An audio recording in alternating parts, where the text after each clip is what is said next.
"Thank you, Garrett," whispered his voice, barely audible above the autumn wind that swept through the cemetery. "Thank you for giving me more time with him." The words floated upward toward the gray sky, carried away like prayers that might never reach their destination.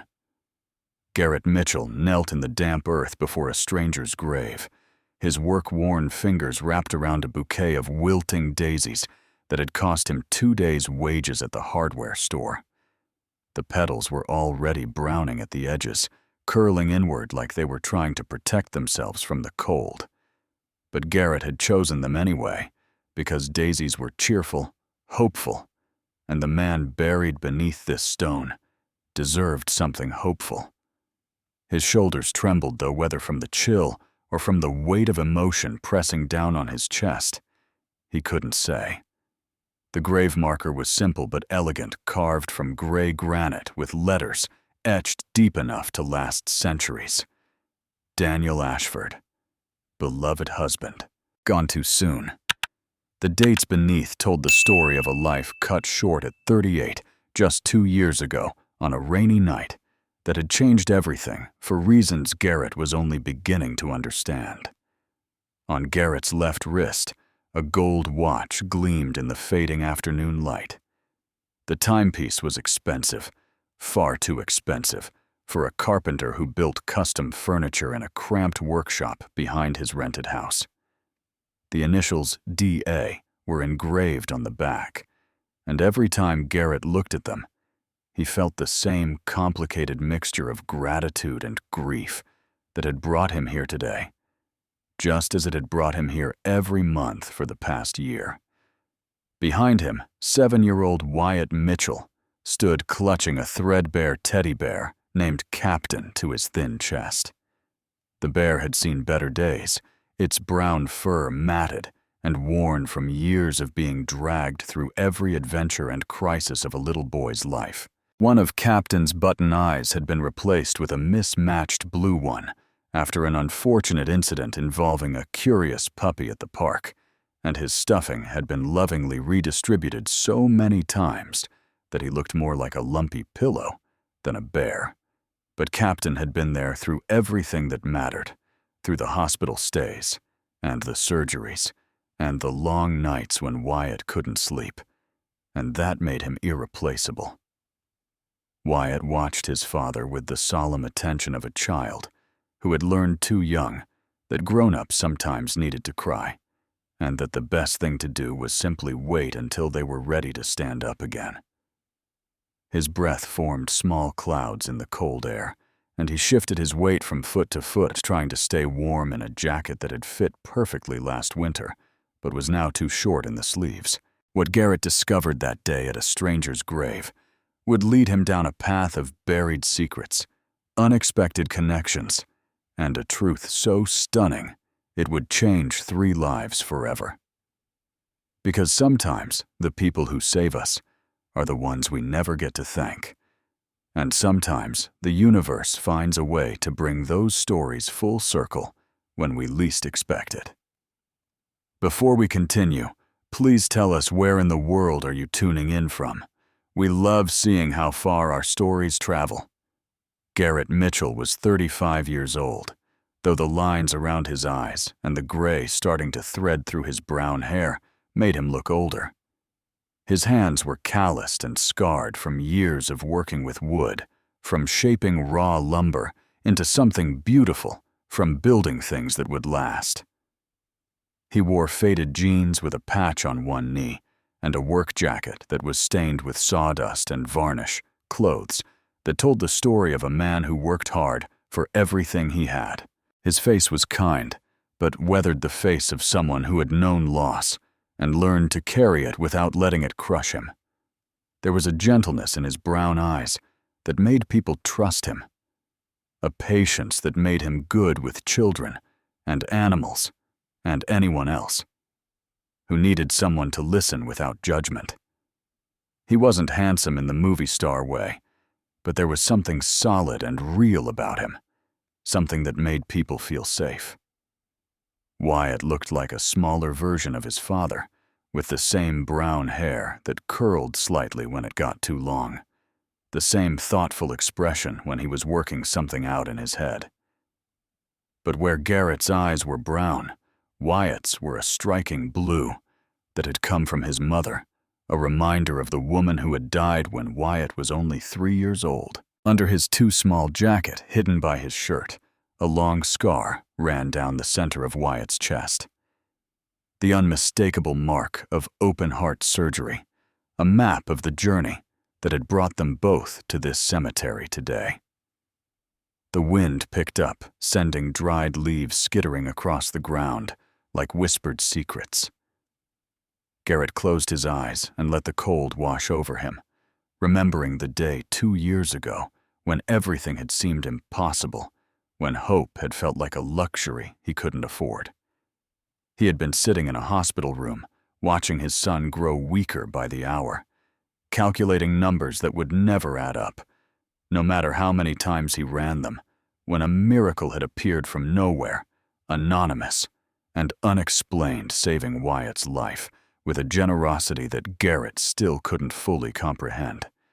And now he was here, kneeling before the grave of the man responsible for that miracle, a man he had never met, a man who had died without ever knowing how much his kindness had meant. Daddy Wyatt's small voice cut through Garrett's thoughts. "Are you okay?" Garrett opened his eyes and turned to look at his son, managing a smile that felt more real than he expected. "I'm okay, buddy. Just saying thank you to Mr. Daniel." Wyatt nodded seriously, accepting this explanation, with the matter-of-fact understanding that children sometimes have about the important things adults try to complicate. He walked forward and stood beside his father, reaching out with one small hand to touch the cold granite of the headstone. "Thank you for Daniel," Wyatt said softly, "for helping my heart get better. I'm going to be really good with all the time you gave me. I promise." Garrett's throat tightened so much he couldn't speak. He pulled his son close, wrapping an arm around Wyatt's thin shoulders, and together they knelt in the fading afternoon light, 2 living testaments to a dead man's kindness. Neither of them heard the approaching footsteps until a voice sharp as a blade and cold as the wind cut through the silence of the cemetery. The sound of high heels clicking against stone echoed through the quiet cemetery like a heartbeat, steady and deliberate, growing closer with each step. Garrett turned his head toward the sound, squinting against the gray light, and what he saw made him freeze in place. A woman was walking toward them along the gravel path, and she was unlike anyone Garrett had ever seen in a cemetery before. She stood out against the muted backdrop of gray headstones and dying grass, like a flame in the darkness impossible to ignore and almost painful to look at directly. Her hair was the color of summer wheat, long and golden, cascading over her shoulders in waves that caught what little light remained in the overcast sky. It was the kind of hair that belonged in shampoo commercials, perfectly styled, despite the wind that tugged at Garrett's own unkempt locks. She was beautiful in a sharp, polished way, with high cheekbones and full lips, painted a deep crimson that matched her dress. And what a dress it was. A stunning red number that hugged her figure in all the right places, sophisticated and undeniably sexy in a way that seemed almost inappropriate for a cemetery visit. The fabric looked expensive, the kind of thing that cost more than Garrett made in a month, and it moved with her like it had been made specifically for her body.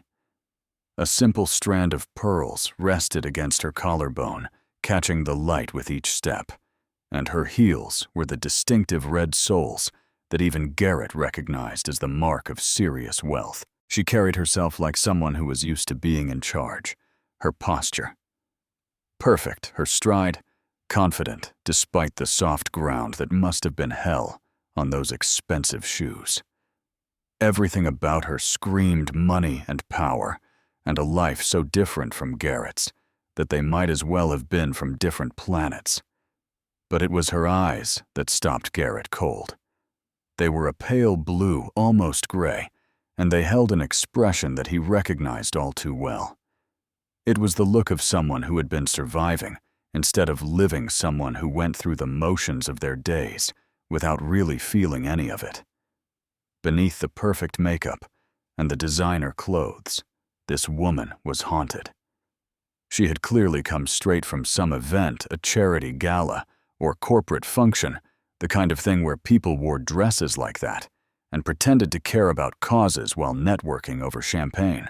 Her presence here, in this quiet corner of a cemetery, on a gray October afternoon, seemed jarring, almost surreal, like finding a diamond ring in a pile of ordinary stones. Garrett started to rise, suddenly conscious of his muddy jeans and sawdust-stained jacket, of the cheap flowers wilting in his hand. But before he could get to his feet, the woman's gaze locked onto something that made her entire body go rigid: the watch on his wrist.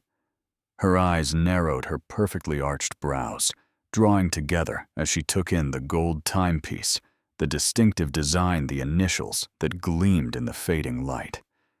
Her expression shifted from surprise to confusion to something much darker, something that looked like fury mixed with a desperation Garrett didn't understand. She stopped 3 feet away from them, close enough that Garrett could smell her perfume, something floral and expensive that seemed completely at odds with the earthy smell of the cemetery. Her hands had curled into fists at her sides, the knuckles white beneath her flawless manicure. When she spoke, her voice was low and controlled, but Garrett could hear the razor edge beneath the careful words, the threat that lurked just below the surface. "That's my husband's grave," she said, each syllable precise and deliberate. "Who are you?" Garrett's head jerked up fully, his heart hammering against his ribs. He looked at the woman, really looked at her, and saw the way her jaw was clenched, the way her chest rose and fell with carefully controlled breaths, the way her eyes kept darting between his face and the watch on his wrist, like she couldn't decide which offended her more. Behind him, he felt Wyatt press closer, the boy's small hand finding his and gripping tight. Captain the teddy bear hung forgotten at Wyatt's side, one worn paw brushing against the muddy ground. "I asked you a question." The woman's voice dropped lower, more dangerous. She took another step forward, her heels sinking slightly into the soft earth, though she didn't seem to notice or care. Her eyes, those pale and piercing eyes, fixed on Garrett's face with an intensity that made him want to look away. "That watch on your wrist belongs to my husband. It was a family heirloom passed down through 3 generations. So I suggest you start explaining how it ended up on the arm of a man I've never seen before, kneeling at my husband's grave like you have some right to be here." Garrett opened his mouth to respond, but the words tangled in his throat. What could he possibly say? How could he explain 2 years of gratitude and grief to this woman, who was clearly preparing to call security or the police or whoever? People like her called when they encountered people like him in places they didn't belong. "I'm sorry," he finally managed, his voice rough. "We didn't mean to intrude. We come here sometimes to say thank you for what your husband did for us." The woman's expression didn't soften. If anything, it hardened further, her lips pressing into a thin line that made her look older, more tired, more real than she had a moment ago. "Thank you," she repeated, and the way she said it made clear just how absurd she found the phrase. "My husband died in a car accident 2 years ago. He was alone, on a rainy night, driving back from a business trip. He went off the road on Route 17, and his car ended up at the bottom of a ravine." Each sentence landed like a blow heavy with grief and accusation. "So tell me, Mr. Whoever you are, exactly what you think you owe him thanks for. And while you're at it, explain why you're wearing a watch that should be in a safe deposit box right now." The watch suddenly felt impossibly heavy on Garrett's wrist, like it was made of lead instead of gold. He looked down at it, at the initials that matched the name on the grave, and felt his chest constrict with the weight of a story he didn't know how to tell. The tension in the cemetery was thick enough to cut hanging in the air between them, like something physical, something alive. Victoria Ashford stood with her arms crossed over her chest, a barrier of expensive red fabric and cold certainty that seemed designed to keep the world at a distance. Her eyes never left Garrett's face, cataloging every twitch, every nervous swallow, every sign that he might be exactly what she suspected him to be. Behind Garrett, Wyatt had retreated several steps, pressing himself against his father's legs like he was trying to disappear. The boy's wide blue eyes darted between Garrett and the stranger, sensing the danger that crackled in the air like static before a storm. His grip on Captain had tightened until his small knuckles were white, and his lower lip trembled with the effort of staying quiet. Garrett felt his son's fear like a physical weight on his shoulders, and it gave him the courage to speak when his own voice wanted to fail him. He pushed himself upright, mud clinging to his knees, and faced the woman who was looking at him like he was something unpleasant she'd found on the bottom of her shoe. "My name is Garrett. Garrett Mitchell. This is my son, Wyatt." He gestured helplessly at the grave, at the wilting flowers, still clutched in his other hand. "We come here every month to pay our respects, to thank your husband for what he did for us." Victoria's perfectly shaped eyebrow arched with skepticism. "And what exactly did my husband do for you? Because I've been through every record, every account, every business dealing Daniel ever had, and I don't recall ever seeing your name. That's because he never told you." The words came out before Garrett could stop them, and he saw Victoria's expression flicker with something that might have been surprise or might have been fury. 2 years ago, 5 days before the accident, your husband made a donation, $350,000, to Mercy General Hospital's pediatric cardiac unit. Anonymous, completely confidential. It paid for my son's heart surgery. The number hung in the air between them, impossible and undeniable. Victoria's arms dropped to her sides, her careful composure cracking just enough to show the confusion beneath. $350,000, she repeated slowly. Daniel withdrew that exact amount 2 years ago. He told me it was for a real estate investment that needed to close immediately. Some property deal that couldn't wait. Her voice had lost some of its sharp edge, replaced by something more dangerous uncertainty. I questioned it at the time. We usually discussed larger investments together. But he said the opportunity couldn't wait, and I trusted him. I always trusted him. Garrett nodded, understanding washing over him. He lied to you because he didn't want you to know. I don't know why. Maybe he wanted it to stay anonymous even from you. But Mrs. Ashford, I have proof. I have the hospital records, the donation receipt, everything. And I have this. He lifted his wrist slightly, showing her the watch. It came with a letter, a month after Wyatt's surgery. A letter in your husband's handwriting addressed to my son. Victoria's gaze fixed on the watch again, but this time the fury had faded from her eyes, replaced by something that looked almost like pain. She swallowed hard, visibly, struggling to process what she was hearing. "That watch belonged to Daniel's father," she said quietly, "and his father before him. It was supposed to be passed down to." She stopped abruptly, her face twisting with an emotion Garrett couldn't quite name. "To your children," Garrett finished softly. "I know. The letter mentioned that. But you and Daniel never had children, did you?" The question was a risk, possibly a cruelty, but Garrett needed her to understand. Victoria's face went pale beneath her perfect makeup, and for a moment she looked so fragile that Garrett thought she might shatter right there in the cemetery. "No," she whispered. "We tried for 10 years. Every treatment, every specialist. Nothing worked. The silence that followed was heavy with shared grief. Two strangers standing over a grave, both of them wounded in ways they were only beginning to understand. Wyatt stepped out from behind Garrett, then his small face serious and thoughtful. He walked right up to Victoria, tilting his head back to look up at her, and tugged on the hem of her expensive red dress. "Your husband saved my life," Wyatt said simply. "My heart was broken, and the doctors couldn't fix it without lots of money, and we didn't have lots of money. But Mr. Daniel gave us the money so the doctors could fix my heart." He pressed his hand against his chest over the scar that was hidden beneath his shirt. "Now my heart works good. Because of him." Victoria stared down at the boy, her carefully controlled expression finally crumbling.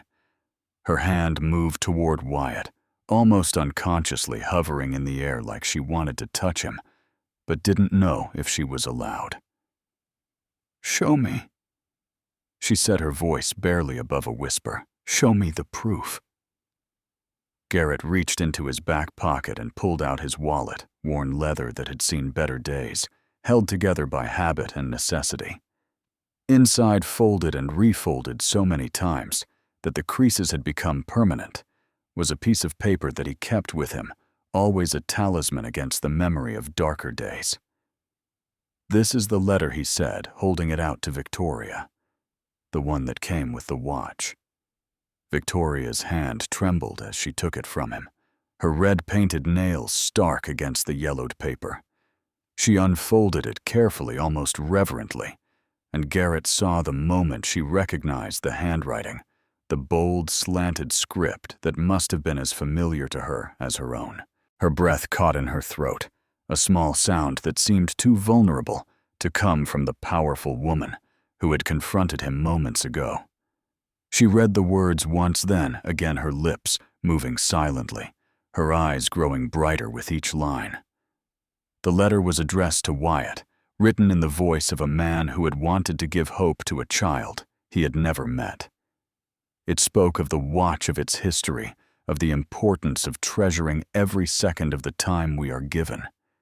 It ended with words that had become Garrett's own personal motto in the 2 years since he had first read them. "Live well, be kind. Make every second count." "This is Daniel's writing," Victoria said finally, her voice thick with unshed tears. "I'd know it anywhere. On birthday cards, on notes left on the kitchen counter, on the will that divided everything so carefully after he died." She looked up at Garrett, and all the suspicion, all the anger had drained from her face, leaving only raw, wounded confusion. "Why didn't he tell me? We were married for 12 years. Why would he keep this a secret?" Garrett shook his head slowly. "I've been wondering that myself since we found out who he was. But Mrs. Ashford, I don't think it matters why he kept it secret. What matters is what he did. He saved my son's life. He gave us a future that we never would have had without him." Victoria was quiet for a long moment, still holding the letter, still staring at Daniel's handwriting, like she was trying to read something between the lines that would explain everything. Then her gaze dropped to Wyatt, who was watching her with those big blue eyes, waiting patiently for the grown-ups to finish their complicated grown-up conversation. "Come here, sweetheart," Victoria said softly, crouching down so that she was at eye level with the boy. The movement was awkward in her tight dress, and she wobbled slightly on her heels in the soft ground, and she didn't seem to care. Wyatt glanced up at his father, who nodded encouragingly, and then stepped forward. "Can I see Victoria?" asked gently, gesturing toward Wyatt's chest. "Can I see where the doctors fixed your heart?" Wyatt considered this for a moment, then handed Captain to his father and lifted the hem of his shirt, revealing the long scar that ran down the center of his small chest, a pale line against his skin that told the story of everything he had survived. Victoria's breath caught again sharper this time, and Garrett saw tears finally spill over, tracking down her cheeks and leaving trails in her makeup.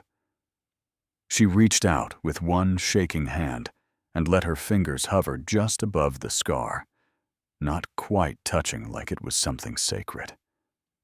"My husband did this," she whispered, not a question, but a realization. "Daniel saved you, he did." Wyatt confirmed with the simple certainty of a child. "And now I'm going to be a firefighter when I grow up. Or maybe an astronaut. I haven't decided yet. But either way, I'm going to help people like Mr. After. Daniel helped me." Victoria let out a sound that was half laugh, half sob, and she pressed her hand against her mouth like she was trying to hold herself together. After a moment, she stood up, wiping at her eyes with the back of her hand, smearing her mascara in a way that would have horrified her under normal circumstances. "I need to see more," she said. Her voice stronger now, steadier. "The hospital records, the donation documents, everything." "Not because I don't believe you," she added quickly, seeing Garrett's expression, "but because I need to understand. I need to know who my husband really was. Because right now, I'm not sure I ever knew him at all." Garrett nodded slowly. "I have everything at home. Bank statements from the hospital, copies of the donation agreement, all of it. But Victoria, your husband has personal papers too, doesn't he? Journals, maybe. Things you haven't looked through yet." Victoria was quiet for a long moment, her gaze drifting to the grave at their feet. "Yes," she said finally. "Daniel kept journals. I never read them while he was alive. They felt private, and we didn't do intimate anymore. Not for years." She looked back at Garrett, and there was something almost desperate in her eyes. "I live 20 minutes from here. Come with me. Bring Wyatt. Maybe together we can figure out why Daniel did this and why he never told me." It was a strange invitation from a stranger to strangers, but Garrett understood the need behind it. This woman had just discovered that her husband had a secret life, a hidden generosity that she had never known about. She needed answers, and she didn't want to find them alone. He looked down at Wyatt, who was shivering slightly in his too thin jacket, but whose eyes were bright with curiosity. The boy nodded eagerly, already caught up in the mystery. "Okay," Garrett said. "We'll follow you." Before they left, Garrett knelt by the grave one more time, pressing his palm against the cold granite. "Thank you," he whispered, as he did every time they visited, "and thank you for leading us to her. I think maybe she needed us as much as we needed you." Wyatt placed his small hand next to his father's, a goodbye and a promise in one gesture.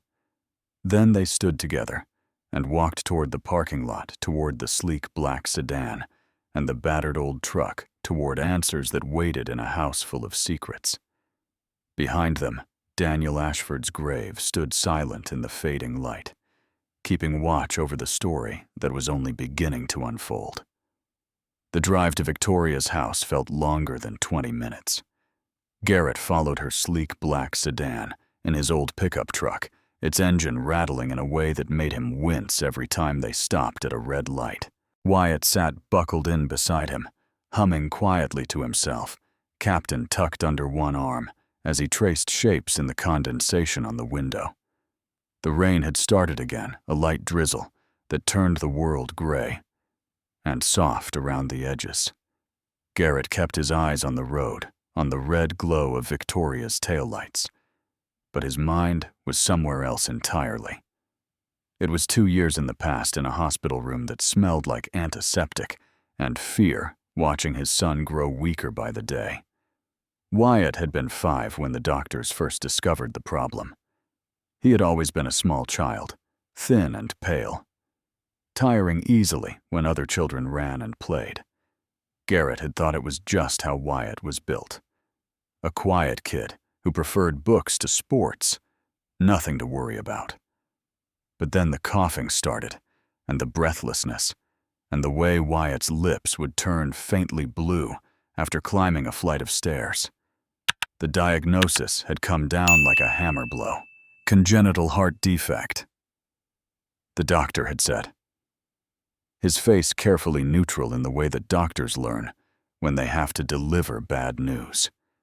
The kind of thing that sometimes doesn't show symptoms until it becomes critical. And for Wyatt, it had become very critical indeed. His heart is failing, the cardiologist had explained, pointing to images on a screen that Garrett couldn't really understand, showing chambers and valves and blood flow in colors that meant nothing to him. He needs surgery, Mr. Mitchell. Soon.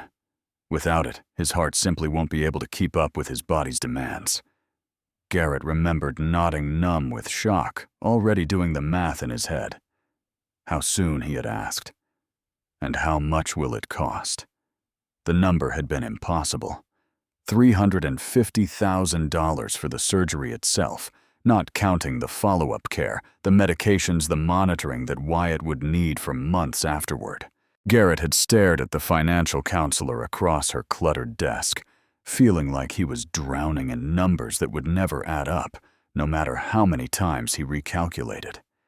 He had $12,000 in savings, the last remnants of the life insurance payout from Emma's death, carefully hoarded against emergencies. But this emergency was beyond anything he had prepared for. His health insurance was basic, the kind of coverage that self-employed carpenters could afford, which meant it covered almost nothing for a surgery this complex. The hospital's charity fund might cover 20% if he qualified, but that still left a number so large it made Garrett's head spin.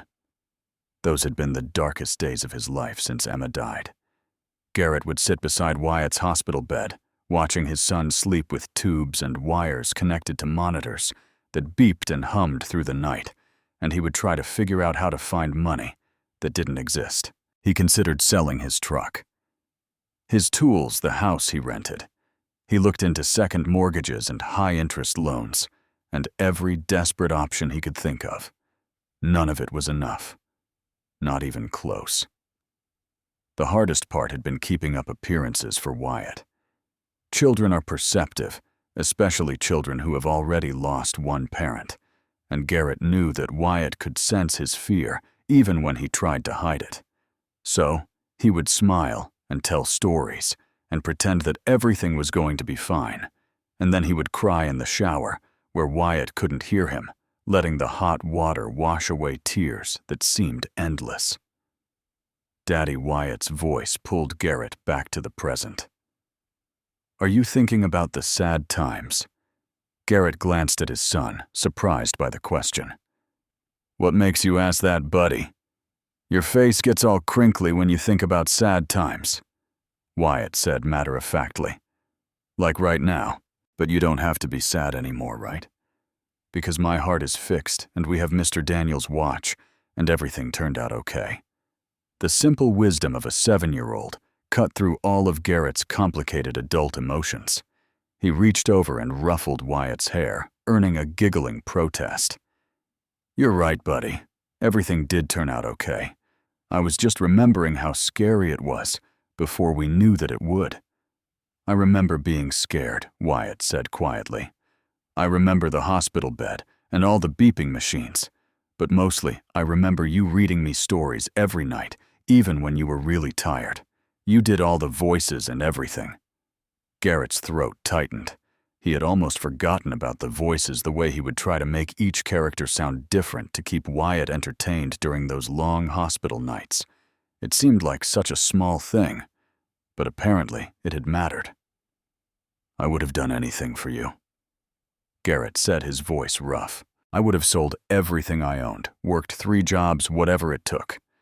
I was trying to figure out how to make it happen when the miracle came. The miracle was more Daniel, Wyatt said confidently. He's like a guardian angel, but real. Garrett nodded slowly, watching Victoria's sedan turn through a set of imposing iron gates. Yeah, buddy. He really was. The financial counselor at Mercy General Hospital had been named Sarah, a middle-aged woman with kind eyes and a gentle voice that had been completely at odds with the devastating information she was required to deliver. Garrett remembered sitting across from her in a cramped office, surrounded by filing cabinets and motivational posters that seemed almost cruel in their cheerfulness. "Mr. Mitchell, Sarah," had said carefully, "I want to be honest with you about the options we have available. The surgery your son needs is complex and expensive, and your insurance coverage is limited. We can apply for charitable funding, but even if you qualify for the maximum amount, there will still be a significant gap." She had laid out the numbers on a piece of paper, neat columns of figures that added up to impossibility.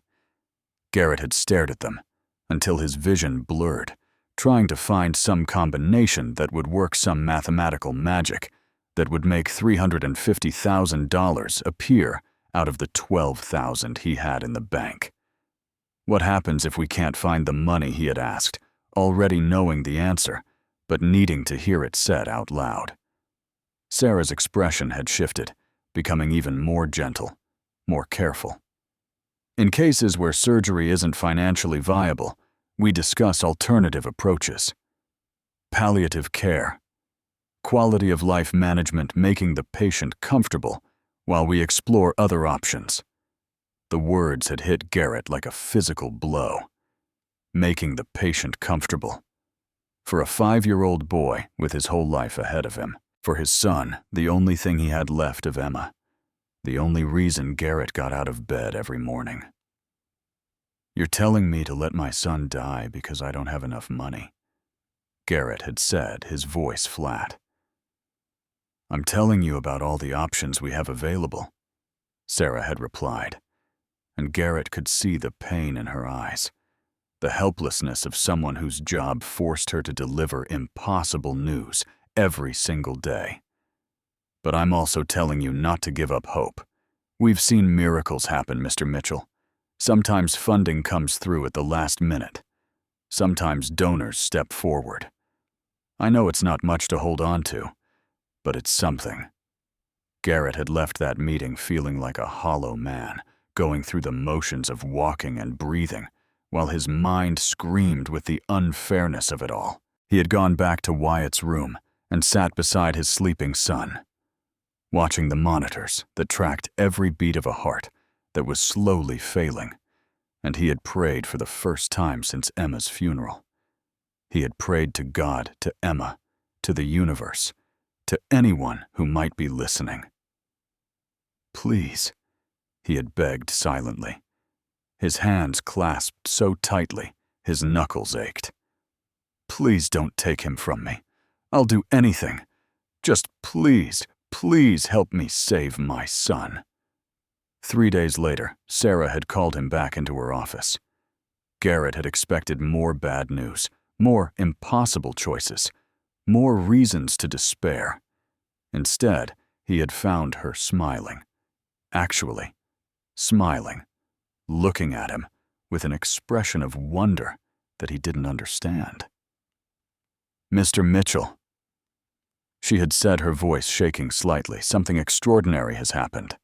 A donor has come forward through our charitable foundation. Anonymous, completely confidential. They've agreed to cover the full cost of Wyatt's surgery and 6 months of follow-up care." Garrett had stared at her, sure he had misheard. The full cost. All $350,000, every penny. One person, one check. No strings attached, no recognition requested. They simply want your son to have the surgery he needs. The world had tilted on its axis. Garrett had gripped the arms of his chair, afraid that if he let go, he would float away, that this impossible news would turn out to be a dream he would wake from at any moment. Who he had managed to ask? Who would do something like that? "I need to thank them. I'm sorry, Mr. Mitchell." The donation was specifically designated as anonymous. The donor doesn't want to be identified or contacted. They just want Wyatt to get better.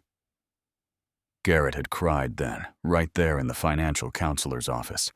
Great heaving sobs that came from somewhere deeper than tears usually reach. Sarah had handed him tissues and waited patiently, understanding that sometimes miracles need to be processed before they can be believed.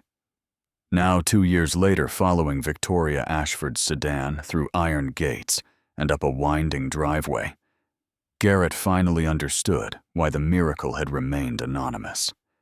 Daniel Ashford hadn't wanted thanks or recognition.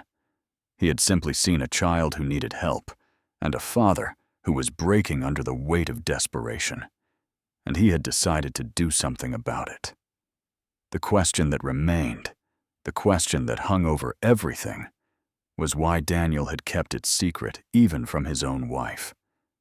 Wyatt's surgery had been 8 hours of the most excruciating waiting Garrett had ever experienced. He had sat in the hospital's family waiting room surrounded by other anxious people who were all trapped in their own private hells, staring at the clock on the wall and watching the minutes crawl by like they were moving through honey. When the surgeon finally emerged, still in her scrubs, Garrett's heart had stopped for a full beat before she smiled. The surgery was successful, Mayor Mitchell. Wyatt came through beautifully. His heart is functioning normally for the first time in his life. He's going to need time to recover and regular checkups for a while, but I expect him to live a completely normal, healthy life. Garrett had cried again, of course. It seemed like all he did in those days was cry. But these were different tears. Tears of relief so profound, it felt like his whole body was releasing tension. It had been holding for months.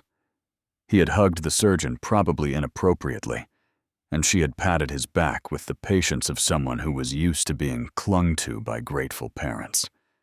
The recovery period had been long, but hopeful. Wyatt had been weak at first, confined to bed, frustrated by the limitations his healing body placed on his normally curious nature. But children are resilient in ways that never cease to amaze, and within weeks, Wyatt was sitting up then, walking, then demanding to go home so he could show Captain his room again. It was a week after they returned home that the package arrived. Garrett had been in his workshop trying to catch up on the custom furniture orders that had piled up during Wyatt's hospital stay when he heard the mail truck stop at the curb. He had almost ignored it, too tired, and focused on his work to deal with what was probably bills anyway. But something made him walk out to the mailbox, some instinct he couldn't explain. The package was small, wrapped in plain brown paper, with no return address. Inside was a velvet box and a letter, both addressed to Wyatt Mitchell in handwriting that Garrett didn't recognize. He had opened the box first and nearly dropped it when he saw what was inside. A gold watch, elegant and clearly expensive, with a leather band that was worn soft from years of use. On the back were engraved 2 initials. The letter explained everything and nothing. It was addressed to Wyatt, written in a voice that was warm and kind, and slightly formal, like someone who wasn't used to talking to children, but was making a sincere effort. The writer said he hoped Wyatt was feeling better, that the doctors had told him the surgery was a success. He explained that the watch had belonged to his father and his father before him, that it was meant to be passed down to someone who would treasure every second of the time they were given. Live well, be kind, the letter concluded. Make every second count. You're braver than you know. Your friend Daniel. Garrett had read the letter a dozen times before the reality sank in. The anonymous donor hadn't wanted to remain anonymous to Wyatt. He had wanted the boy to know that someone out there believed in him, believed his life was worth saving. The watch was a gift, yes, but it was also a reminder, a tangible connection to the stranger who had made everything possible. Finding out who Daniel was had come later, almost by accident. Garrett had noticed a return address printed faintly on the inside of the package's brown paper wrapper, barely visible unless you were looking for it. He had driven to that address, On a Sunday afternoon, Wyatt in the passenger seat, hoping to knock on the door and say thank you to the man who had saved his son's life. Instead, he had found a house draped in the quiet stillness of morning. A neighbor walking her dog past the driveway had told him what happened. Mr. Ashford, oh, that was such a tragedy. Car accident about a month ago now. His wife still lives there, but she's hardly ever home. Such a shame. He was a good man from what I could tell. Garrett had sat in his truck for a long time after that, holding the watch in his hands, feeling the weight of a gratitude that could never be expressed and a grief for a man he had never met. Now pulling up to that same house behind Victoria's sedan, Garrett understood that the story wasn't over. It was just beginning a new chapter. Victoria's house was everything Garrett had expected, and nothing like he had imagined.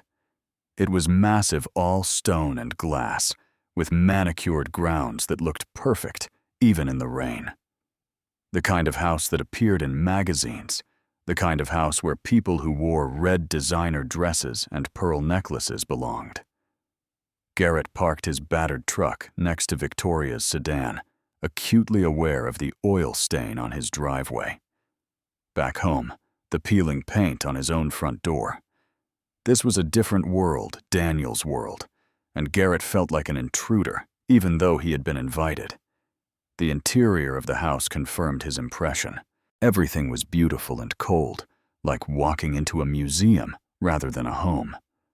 There were fresh flowers in crystal vases, abstract art on the walls, furniture that looked like it had never been sat on. Every surface was spotless, every pillow perfectly positioned, every detail carefully curated to project an image of wealth and taste.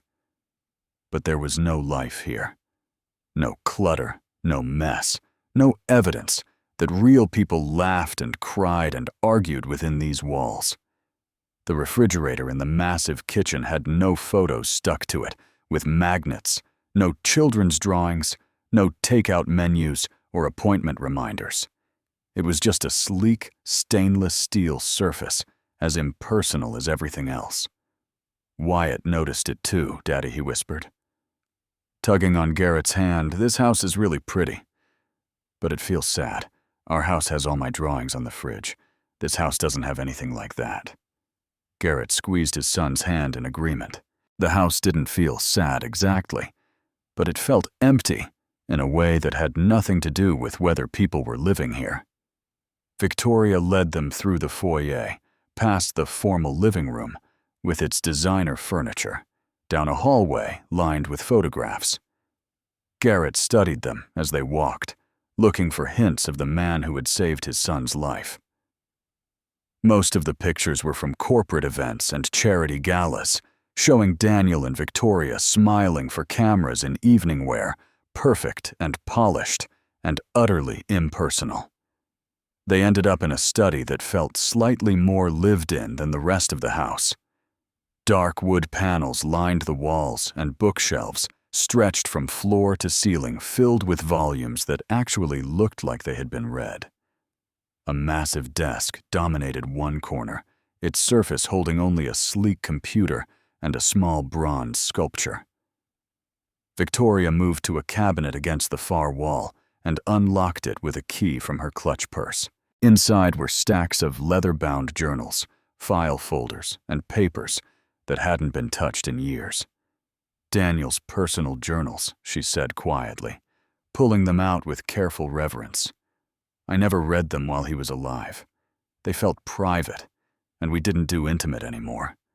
Our marriage had become something else, something professional and efficient. We were more like business partners than husband and wife. She carried the journals to the desk and began sorting through them, checking dates embossed in gold on the spines. 2 years ago, she murmured mostly to herself, "That's what we need. Here." She opened the journal to a marked page and began to read silently, her face going through a series of expressions that Garrett couldn't quite interpret. Surprise, recognition, pain, and finally something that looked almost like grief. When she finished, she looked up at Garrett with eyes that were bright with unshed tears. "It's all here," she whispered. "Everything you told me." He wrote about seeing you at the hospital, about deciding to help about the watch and the letter. All of it. The confirmation hit Garrett harder than he expected. It was one thing to know the truth, and another to see it written in Daniel's own hand, documented in ink and paper, that would last long after everyone in this room was gone. And then, Victoria's composure shattered completely. She sat down heavily in the desk chair, the leather creaking beneath her weight, and put her face in her hands. Her shoulders shook with sobs that she couldn't control the raw grief of someone who had been holding themselves together for far too long. Garrett stood frozen, unsure what to do. He barely knew this woman had met her less than an hour ago, under circumstances that could generously be described as hostile. What right did he have to comfort her? What could he possibly say that would make any of this better? But Wyatt had no such hesitation. The boy walked right up to Victoria, his small face serious and determined. He reached out and tugged on her sleeve, waiting until she lowered her hands and looked at him with red-rimmed eyes. "Here," Wyatt said, holding out Captain. "You can hold Captain if you're sad. He makes me feel better when I miss people. He's really good at it." The gesture was so simple, so pure, that it cut through all the complicated adult emotions swirling in the room. Victoria stared at the offered teddy bear, at this small boy, who was willingly sharing his most precious possession with a stranger, and her expression shifted from grief to something softer, something almost like wonder. She reached out and took Captain with trembling hands, pulling the worn bear against her chest like a lifeline. "Thank you, sweetheart," she whispered, her voice rough with tears. "Thank you." Wyatt patted her shoulder awkwardly, the way Garrett had taught him to comfort people who were hurting. "It's okay to cry," he said seriously. "Daddy says crying is just your heart washing itself out so it has room for new feelings. You probably have lots of things in your heart that need washing." Victoria let out a sound that was somewhere between a laugh and a sob. She pulled Wyatt into a hug, holding him close, and Garrett watched as the CEO who had confronted him at the cemetery transformed into someone much more human, much more vulnerable. And he realized, standing there in Daniel Ashford's study, surrounded by the evidence of a secret life, that they weren't strangers anymore. They were all connected now, bound together by a gift that had been given without expectation of return, by a kindness that was continuing to ripple outward long after the man who had started it was gone. When Victoria finally released Wyatt and handed Captain back to him, something had shifted in the room. The tension that had crackled between them at the cemetery was gone, replaced by something more complicated. A shared understanding that none of them had asked for, but all of them needed. Victoria stood up slowly, wiping at her eyes with the back of her hand. Her mascara had smeared, leaving dark tracks down her cheeks that would have horrified the polished CEO she had been an hour ago. But she didn't seem to care about that now. She was looking at Garrett with an expression that was equal parts exhaustion and determination. "I need to read more of these journals," she said quietly. "All of them. I need to understand who Daniel really was, because right now I'm not sure I ever knew him at all." She paused, taking a shaky breath. "But I don't want to do it alone. Will you stay? Both of you. I know it's getting late, and this is probably the strangest invitation you've ever received, but I think we need to figure this out together." Garrett looked at Wyatt, who was watching Victoria with the same solemn attention he had given her at the cemetery.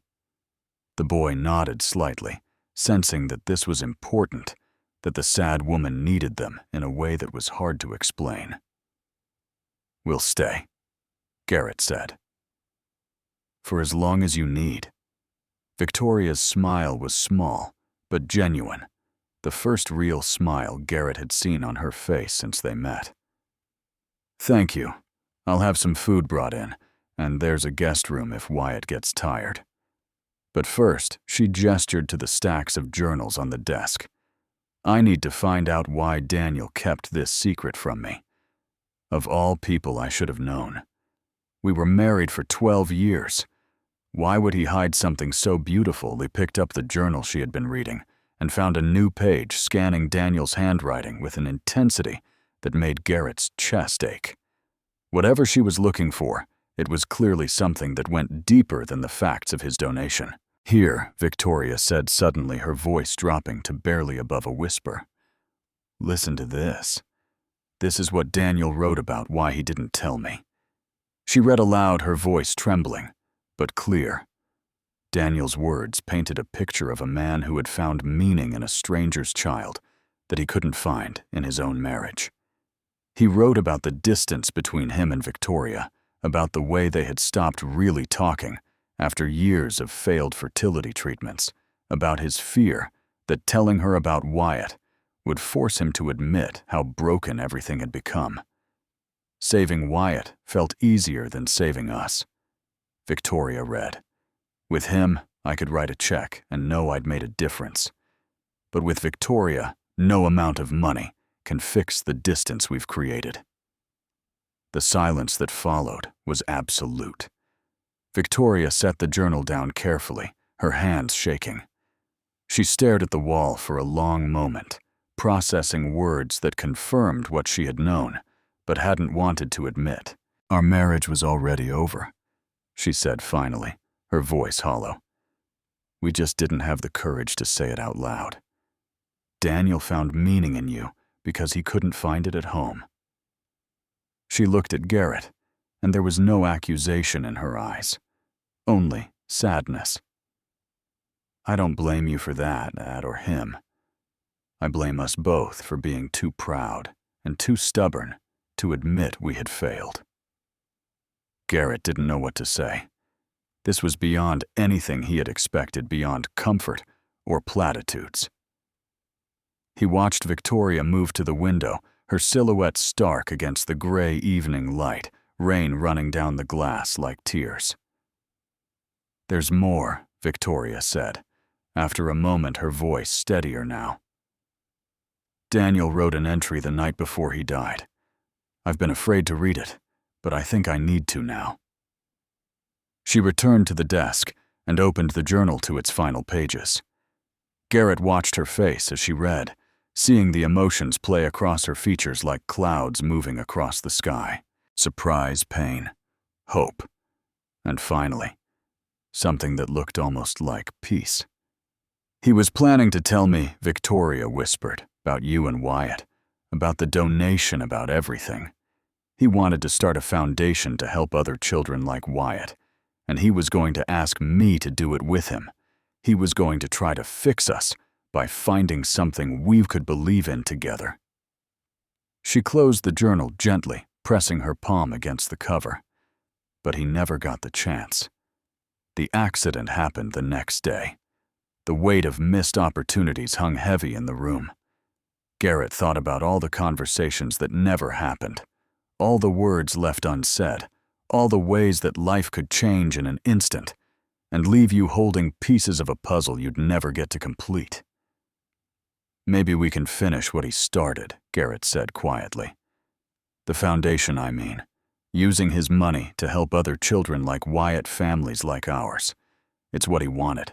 Maybe it's not too late to make it happen.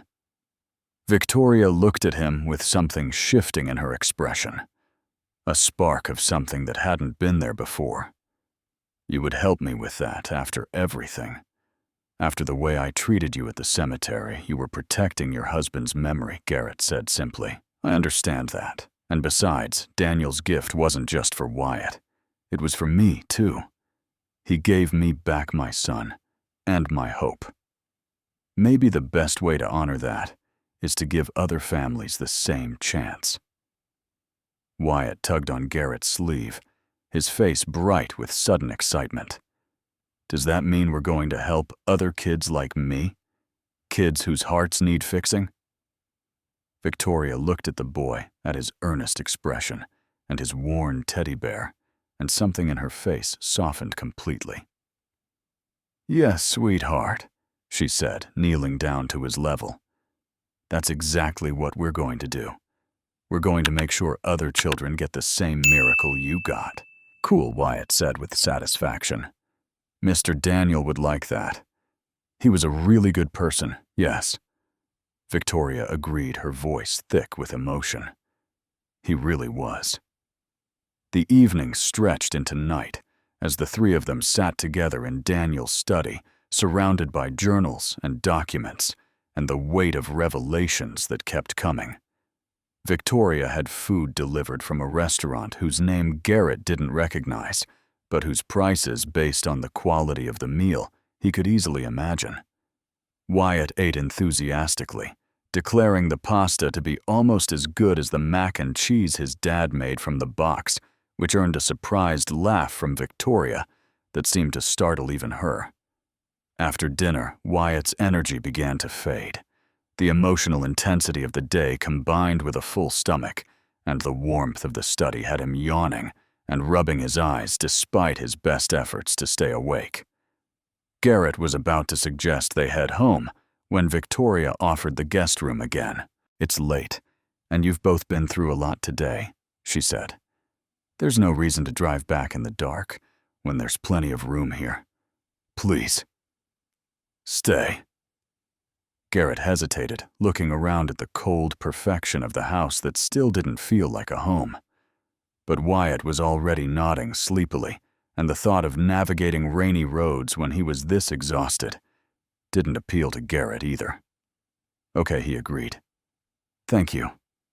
Victoria showed them to a guest room that was bigger than Garrett's entire living room.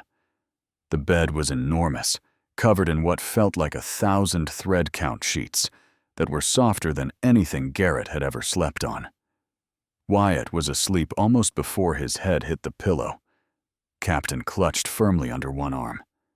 Garrett tucked the blankets around his son, brushing the hair back from Wyatt's forehead, in a gesture so automatic he didn't even think about it. The boy looked peaceful, his breathing deep and even. His face relaxed in a way that hadn't been possible during those terrible months in the hospital. When Garrett returned to the study, he found Victoria standing at the window again, a glass of wine in her hand, staring out at the dark garden. The red dress she had been wearing was gone, replaced by simple black pants and a soft gray sweater that made her look less like a CEO and more like a regular person dealing with extraordinary circumstances. "He's a wonderful child," Victoria said without turning around. "Your son. There's something about him that makes you want to tell him all your secrets." Garrett smiled, settling into one of the leather chairs by the unlit fireplace. He gets that from his mother. Emma was the same way. People just opened up to her. She could walk into a room full of strangers and walk out with 5 new best friends. What happened to her? If you don't mind me asking. Cancer. It came fast and hit hard. She was diagnosed when Wyatt was 2, and she was gone 6 months later. I spent a year after that just trying to remember how to breathe, how to get through a day without falling apart. Wyatt was the only reason I kept going. He needed me, so I had to keep showing up. Victoria turned from the window, her expression softening with understanding. "I'm sorry. That must have been incredibly hard." It was. And then when Wyatt got sick, I thought the universe was punishing me somehow, like I hadn't suffered enough already. Garrett shook his head slowly. "But then your husband saved us, out of nowhere with no expectation of anything in return. And I realized that maybe the universe wasn't punishing me at all. Maybe it was just testing me to see if I was strong enough to appreciate the miracle when it finally came." Victoria sat down in the chair across from him, curling her legs beneath her in a gesture that seemed unconsciously vulnerable. "I envy you in a way, your relationship with Wyatt, the way you talk about Emma. Daniel and I never had that. We tried for children for 10 years, went through every treatment available, spent hundreds of thousands of dollars trying to create the family we both wanted.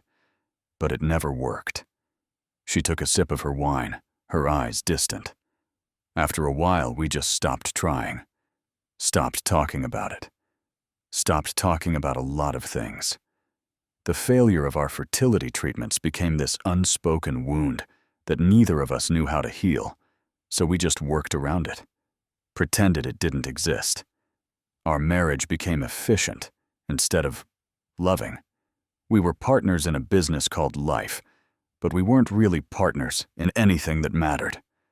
The confession hung in the air between them, raw and honest, in a way that made Garrett uncomfortable. He barely knew this woman had met her under the worst possible circumstances. And yet here she was opening up about the deepest failures of her marriage to a stranger in her dead husband's study.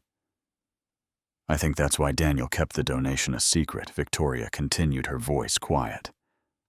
Not because he thought I wouldn't approve, but because telling me would have forced us both to confront what was really wrong.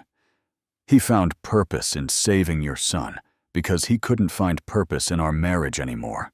And instead of talking about it, instead of trying to fix things, he just did something beautiful and kept it to himself. Maybe he was trying to work up to it, Garrett suggested.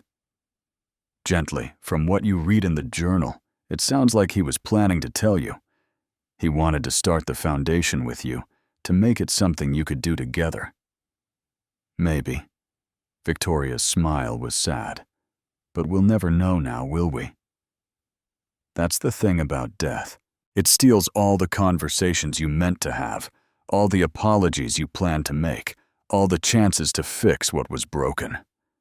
Daniel died with secrets I'll never fully understand, and I have to find a way to live with that. Garrett was quiet for a long moment, thinking about Emma, about all the things he wished he had said before she was gone. The best way I've found to live with loss is to honor the person who's gone by becoming someone they would have been proud of. You can't change the past, can't have the conversations that didn't happen. But you can take what they gave you and turn it into something meaningful. Victoria looked at him with something changing in her expression, a spark of possibility where before there had been only grief. Is that what this foundation would be? A way to honor Daniel by continuing what he started. I think it could be, and maybe more than that. Maybe it could be a way for both of us to find purpose in something bigger than our own pain. Daniel saved Wyatt's life, but he also gave me a mission, even if he didn't know it. Every day, I try to make sure Wyatt's second chance isn't wasted. If we could give other families that same opportunity, other parents that same hope, it seems like the best way to say thank you. Victoria was quiet for a long time, staring into her wine glass, like she might find answers at the bottom. When she finally spoke, her voice was stronger than it had been all evening. Let's do it. Let's create the foundation Daniel wanted to build. We'll call it Daniel's Heart Foundation, and we'll use his money to save children who would otherwise be lost. She looked up at Garrett with determination burning in her pale eyes. But I'll need your help.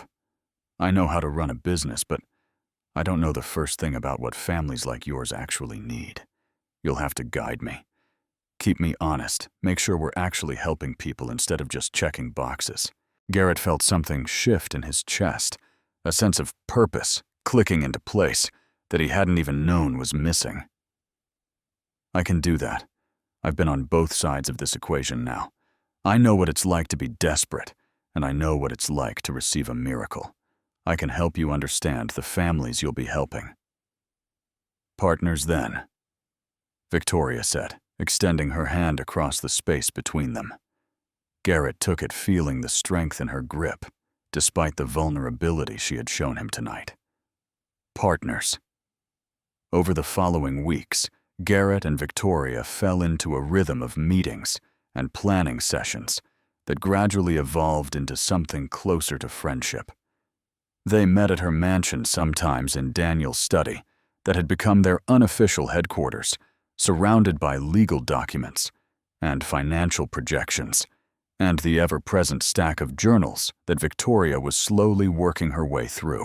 Other times they met at Garrett's workshop, a cramped space behind his rented house, where he built custom furniture and tried to keep up with orders that had fallen behind during all the time he'd been spending on the foundation. Victoria would sit on a stool in the corner, legal pad in hand, discussing bylaws and mission statements, while Garrett shaped wood and answered her questions in equal measure. Wyatt was almost always present doing homework at Garrett's workbench or exploring Victoria's mansion with the boundless curiosity of a 7-year-old. The boy seemed to understand, in the way children sometimes do, that this was important work, that the adults in his life were building something that mattered. He asked questions and offered opinions, and generally made himself indispensable in a way that made both Garrett and Victoria smile. Did you know that the heart pumps about 2,000 gallons of blood every day? Wyatt announced one afternoon, looking up from a library book he was reading. That's like enough to fill a swimming pool every week. My heart does that now, ever since it got fixed. Victoria set down the contract she'd been reviewing and gave Wyatt her full attention. That's amazing. Did the book tell you how many times the heart beats in a day? Wyatt consulted his book, running his finger along the lines of text. About 100,000 times. That's a lot of beating. It really is. And every one of those beats is precious. That's why what we're doing matters so much, because we're helping make sure other children's hearts can keep beating too. Wyatt nodded seriously. Like Mr. Daniel helped my heart keep beating. Do you think he can see what we're doing from heaven? The question made Victoria pause, her expression softening in a way that had become increasingly common over the weeks they'd been working together. I don't know, sweetheart, but I like to think so. I like to think he's proud of what we're building in his name. Garrett watched the exchange from his workbench, feeling a warmth in his chest that had nothing to do with the sawdust and everything to do with the unexpected family that was forming around him. Victoria had changed since that first confrontation at the cemetery, shedding layers of armor that she'd apparently been wearing for years. The cold CEO who had demanded to know why a stranger was kneeling at her husband's grave was being replaced by someone warmer, more vulnerable, more real. And she wasn't the only one changing. Garrett found himself looking forward to their meetings in ways that went beyond the foundation work. He enjoyed Victoria's sharp mind and dry wit, the way she could shift from discussing financial projections to laughing at one of Wyatt's terrible jokes without missing a beat. She challenged him, pushed back when she disagreed, treated him as an equal, despite the vast difference in their circumstances. The journals, meanwhile, continued to reveal new layers of Daniel's character. Victoria read them methodically, sometimes sharing passages with Garrett that shed light on the man who had saved his son. Daniel wrote about his business dealings, his charity work, his complicated feelings about his marriage, and his childlessness. He wrote about the day he stumbled upon Wyatt in the hospital, about the decision to help that had felt less like a choice and more like a calling. But he also wrote about his dreams for the future plans he had never shared with anyone. A foundation that would help children like Wyatt. A fresh start with Victoria built around purpose instead of disappointment. A legacy that would matter long after he was gone. He was planning all of this, Victoria said one evening, closing the last of the journals with a heavy sigh. Everything we're building, he imagined it first. He just never got the chance to make it real. So we're making it real for him, Garrett replied, finishing what he started. Victoria looked at him across Daniel's desk, her expression unreadable. Do you ever wonder why he chose Wyatt out of all the children who needed help, all the families who were desperate? Why your son specifically? Garrett had wondered that many times in the quiet hours when Wyatt was asleep, and he was alone with his thoughts. The journal said he was lost wandering through the hospital when he shouldn't have been. He saw us through a window, me crying in the hallway while Wyatt slept. Maybe it was just random chance. Or maybe there's something bigger going on. Some plan we can't see. Daniel needed to help someone, and Wyatt needed to be helped. They were both in the right place at the right time for a miracle to happen. He shrugged, slightly embarrassed by how mystical that sounded. I don't know if I believe in fate or destiny, or whatever you want to call it. But I do know that Daniel's choice that day changed everything. For Wyatt, for me, and now for you too. That has to mean something. Victoria was quiet for a long moment. Then, she smiled a real smile that transformed her entire face. Maybe you're right. Maybe Daniel was meant to find you, and you were meant to find me. Maybe this whole strange journey has been leading somewhere important all along. Daniel's Heart Foundation, Garrett said. It sounds like a destination to me. 3 months after their first meeting at the cemetery, Daniel's Heart Foundation officially opened its doors. The launch was small and deliberate, just a quiet ceremony at Mercy General Hospital with a handful of doctors, social workers, and the financial counselor who had once told Garrett about palliative care options for his dying son. Sarah had cried when she learned about the foundation and what it would do. I've had to deliver so much bad news over the years, she told them, wiping her eyes with a tissue. So many families who couldn't afford the treatments their children needed. To know that there's finally a real option, a real safety net. I can't tell you what this means. Victoria gave a brief speech about Daniel's legacy, about turning private grief into public good. Her voice was steady and professional. But Garrett could see the emotion beneath the words, the way she gripped the podium, like she was holding herself together through sheer force of will. Then it was Garrett's turn to speak. He hadn't prepared anything formal, preferring to speak from the heart rather than from notes. He talked about desperation and hope, about the night he had prayed for a miracle and the morning he had received one. He talked about second chances and paying forward what could never be paid back. Daniel Ashford never asked for thanks, Garrett concluded. He didn't want recognition or praise. He just wanted to help a child who needed it, because he could. That's the spirit we're trying to carry forward with this foundation. No judgment, no bureaucracy, just help when it's needed most. Because every child deserves a chance to grow up, and no parent should ever have to choose between their child's life and their financial ruin. Wyatt cut the ribbon, his small hands guided by Victoria's, and the room burst into applause that echoed off the hospital walls. Garrett watched his son beam with pride. Watched Victoria wipe away tears she didn't bother to hide, and felt something settle into place in his chest that had been broken for a very long time. The foundation's first case came within days of the launch. A 9-year-old girl with leukemia, whose family's insurance had maxed out halfway through her treatment. Garrett met with the parents, a young couple who reminded him so much of himself 2 years ago that his throat tightened just looking at them. "We don't know what we're going to do," the mother said, her voice breaking. "The doctors say she needs at least 6 more months of treatment, but we've already sold everything we can sell.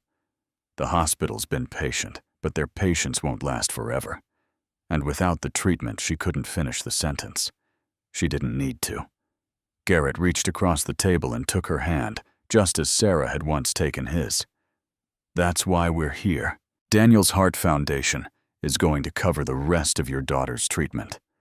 All of it. You focus on your daughter and let us worry about the bills." The relief on the parents' faces was so profound, so overwhelming, that Garrett had to excuse himself to the bathroom afterward, where he splashed cold water on his face and reminded himself to breathe. This was what it felt like to be on the other side of a miracle. This was what Daniel must have felt when he signed that check for Wyatt's surgery. It was intoxicating and humbling, and absolutely worth every difficult conversation and late-night planning session that had brought them to this point. More cases followed each one, a story of hope wrested from despair. The foundation helped twins with a rare genetic disorder, a teenager whose dialysis treatments were bankrupting his family, a toddler who needed a bone marrow transplant that her parents couldn't begin to afford. One by one, the impossible became possible. Garrett found himself working less at his carpentry business and more for the foundation, hiring an assistant to handle the basic furniture orders, while he devoted his time and energy to interviewing families and coordinating care. The work was hard, often heartbreaking, forcing him to confront over and over again the desperation he had once felt himself. But it was also the most fulfilling thing he had ever done.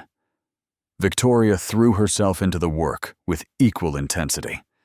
Her tech company practically ran itself, freeing her to focus on building the infrastructure that would allow the foundation to continue long after any of them were gone.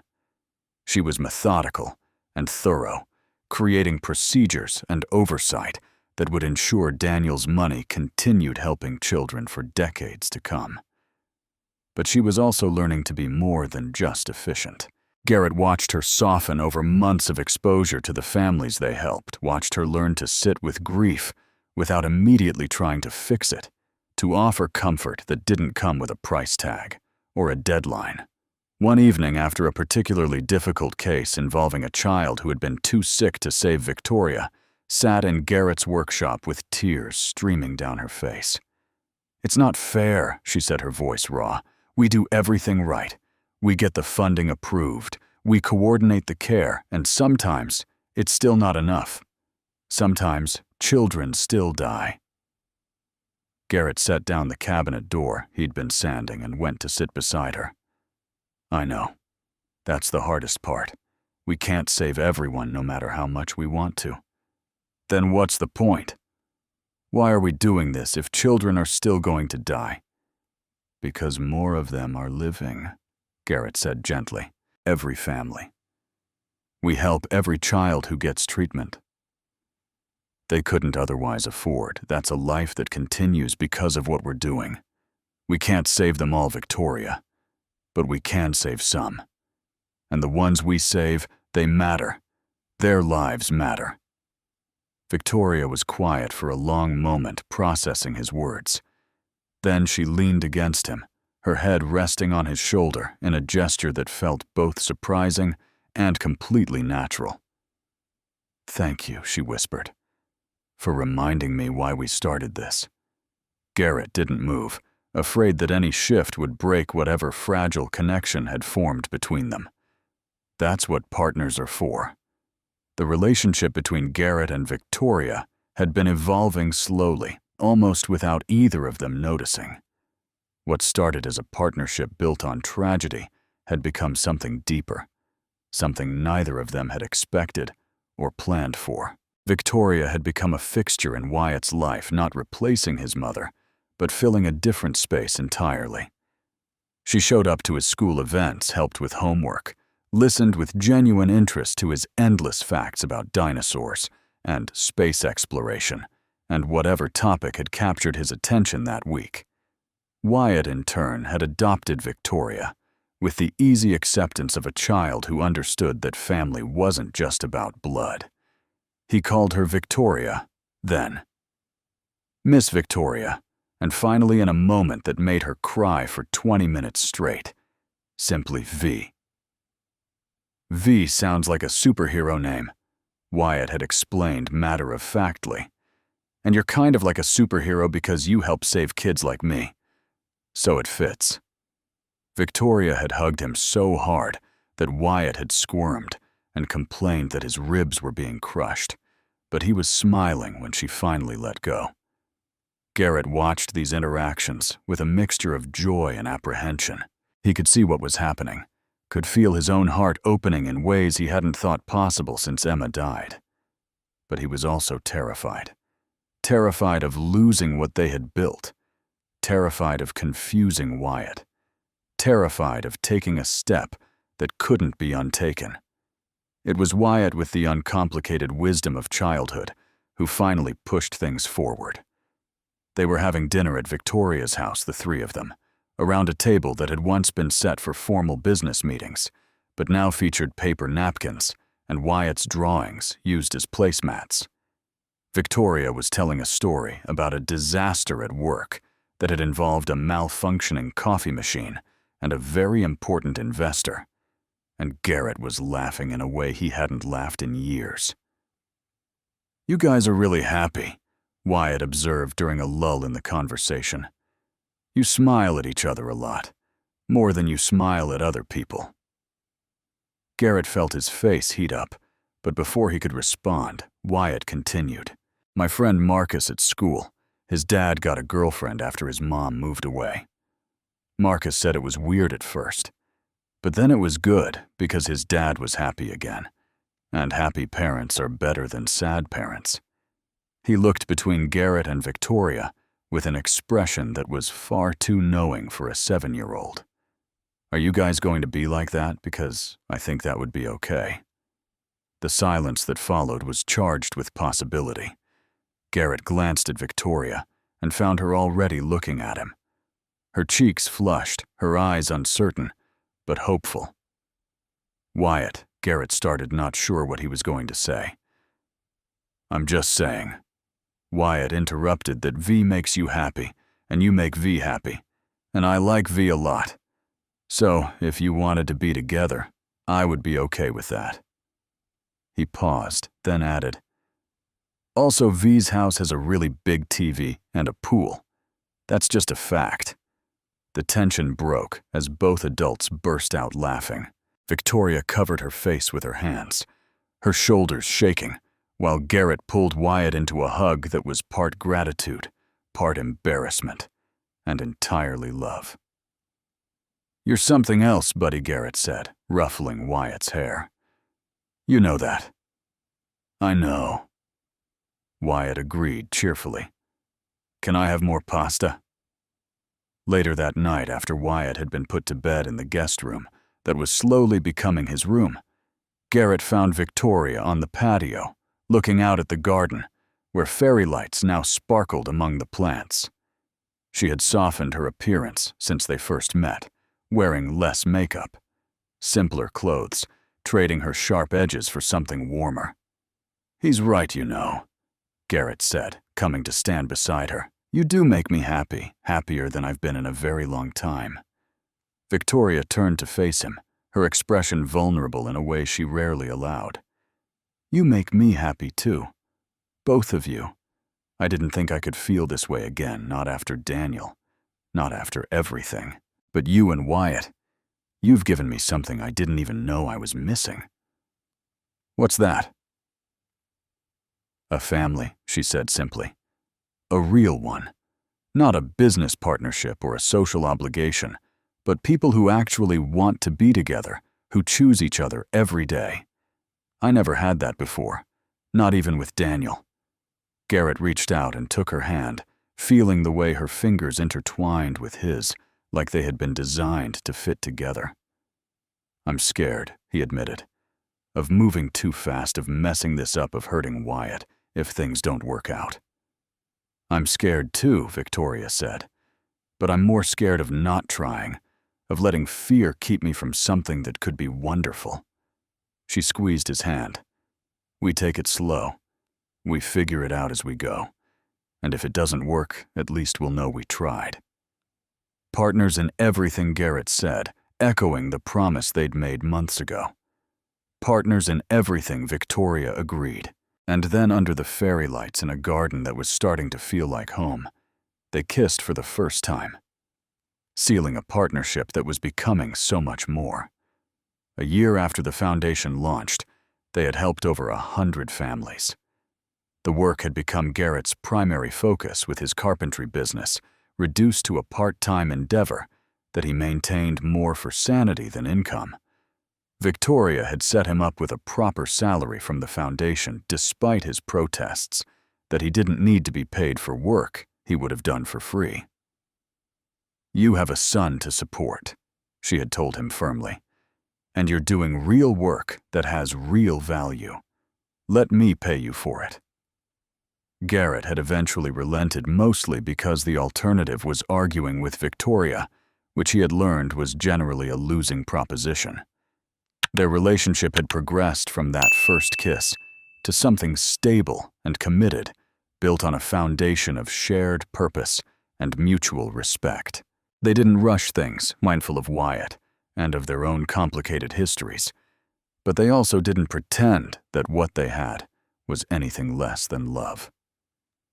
Wyatt had adapted to the changes with the resilience that seemed to be his defining characteristic. He loved Victoria without reservation, delighted in having someone else to show his drawings to and tell his jokes to and ask his endless questions. The three of them had settled into a rhythm that felt natural, easy right. And then on a Tuesday afternoon that started like any other, everything changed again. Victoria called Garrett from her office, her voice tight with an emotion he couldn't immediately identify. "Can you come to the Foundation headquarters? There's something I need to show you." Garrett dropped what he was doing and drove across town, his mind spinning with possibilities. Had something gone wrong with a case? Was there a problem with the funding? By the time he walked through the doors, he had imagined a dozen different disasters. What he found was Victoria standing in the conference room with a little girl he didn't recognize. The girl was maybe 7 years old, with brown hair and enormous eyes that watched him with wary attention. She was thin, too. Thin, and there was something fragile about her that reminded Garrett painfully of Wyatt before his surgery. "Garrett, this is Lily." Victoria said softly. "She's one of our cases." Garrett nodded, still confused about why he had been called away from work for a case introduction. They had dozens of cases at any given time, and while each one was important, this level of urgency was unusual. "Lily has a congenital heart defect," Victoria continued. "Similar to what Wyatt had. She needs surgery, and she needs it soon." "Okay," Garrett said slowly. "That's what we do. What's different about this case?" Victoria took a deep breath, and Garrett realized that the emotion in her voice wasn't anxiety. It was hope, mixed with something that looked almost like fear. "Lily is in the foster care system," Victoria explained. "She's been bounced between placements for 2 years because her medical needs make her difficult to place. No one wants to take on a child who might need hundreds of thousands of dollars in medical care." She paused, her eyes meeting Garrett's. "I want to adopt her." The words hung in the air, heavy with implication. Garrett looked at Lily, at her guarded expression and her too thin frame, and saw echoes of every terrified parent he had ever counseled, every desperate prayer he had ever sent skyward. "You want to adopt her?" he repeated, making sure he understood. "Not just me," Victoria said. "Us. I want us to adopt her together, to give her a home, a family, the second chance she deserves." Her voice shook slightly. "I know it's a lot to ask. I know we haven't been together that long, and there are a million reasons this is crazy. But when I met her, when I heard her story, I just knew. The same way Daniel knew when he saw Wyatt through that hospital window. I knew she was supposed to be ours." Garrett looked at Lily again, and this time, the girl met his eyes directly. There was courage in that gaze, the kind of courage that came from surviving things. No child should have to survive. She reminded him of Wyatt, of the quiet strength his son had shown during his darkest days. "Hi, Lily." Garrett said, crouching down to her level. "I'm Garrett. Victoria's told me a lot about you." Lily studied him for a long moment. "Are you going to take me away from here?" "Maybe," Garrett said honestly. "If you want us to. Victoria and I have been talking about it, and we think you might be a good fit for our family. But it's your choice, too. You're part of this decision." Something flickered in Lily's expression, a spark of something that might have been hope. I've never had a family before. Real families don't want kids like me. That's not true, Victoria said, kneeling beside Garrett. We're a real family, and we want you. Very much. Lily was quiet for a long time, processing this information with the seriousness of someone who had learned not to trust promises. Then, slowly, she nodded. Okay, she said. I'll try it. But if it doesn't work out, you have to tell me. Don't just send me back without saying anything. I hate that. We promise, Garrett and Victoria said together. And just like that, their family grew. The adoption process was long and complicated, filled with paperwork and home visits and interviews that seemed designed to test their commitment at every turn. But Garrett and Victoria approached it like they approached everything, as partners who complemented each other's strengths and covered each other's weaknesses. Lily moved into Victoria's mansion on a trial basis, while the legal process ground forward. The transition was rocky at first, as everyone adjusted to new dynamics and old fears resurfaced. Lily was wary and defensive, conditioned by years of disappointment to expect rejection at every turn. She tested boundaries constantly, pushing to see if this family would give up on her, like all the others had. But Garrett and Victoria held firm. They didn't give up, didn't send her back, didn't let her push them away. And slowly, gradually, Lily began to believe that maybe this time was different. Wyatt was instrumental in the process. He had accepted Lily immediately, excited by the prospect of a sibling after years of being an only child. He showed her around the mansion, introduced her to Captain, and declared her his sister before the paperwork was even halfway complete. You're going to like it here, he told Lily confidently on her first night. V is really nice, and my dad makes the best pancakes, and there's a pool in the backyard. Also, we have a foundation that helps kids like us, which is pretty cool.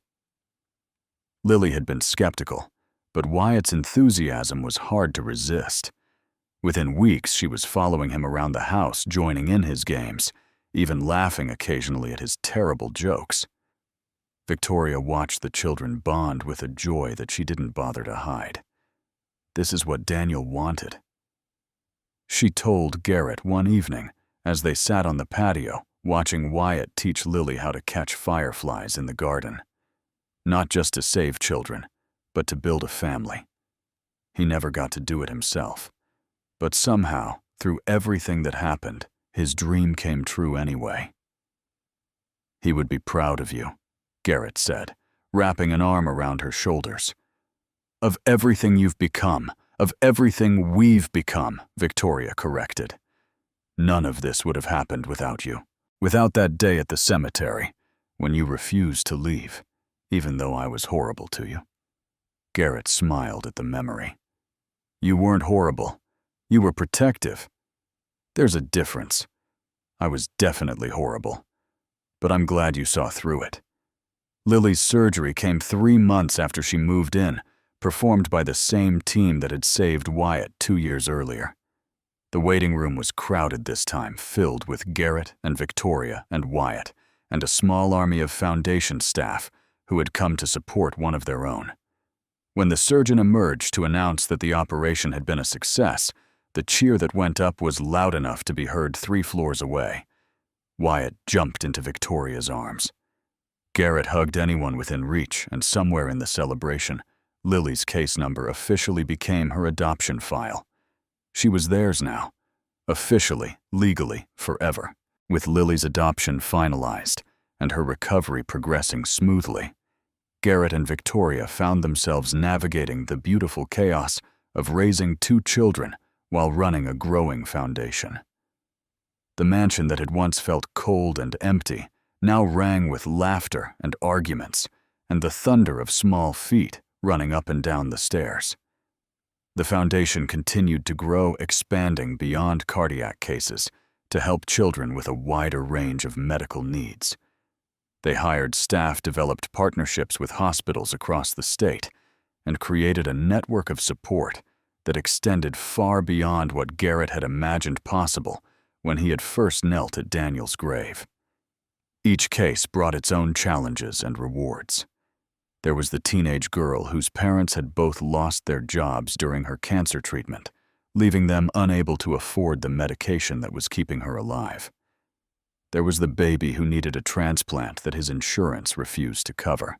There was the single mother of 3 who had been diagnosed with a brain tumor and needed help keeping her children fed while she underwent treatment.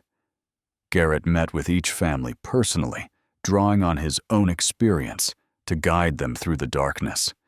He understood their fear, their desperation, their fierce determination to do whatever it took to protect their children.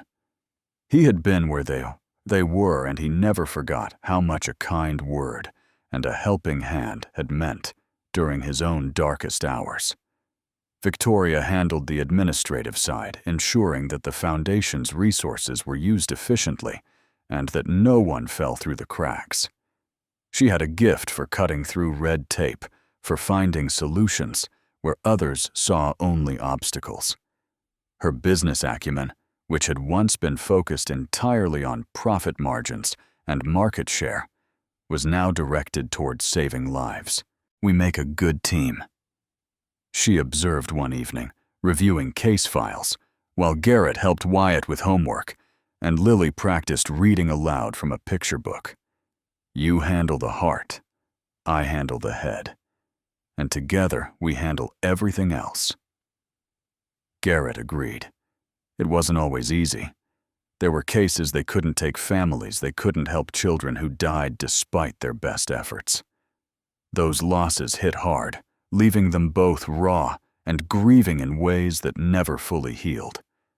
But for every loss, there were dozens of victories, children who survived, families who were saved, futures that would have been impossible without their intervention.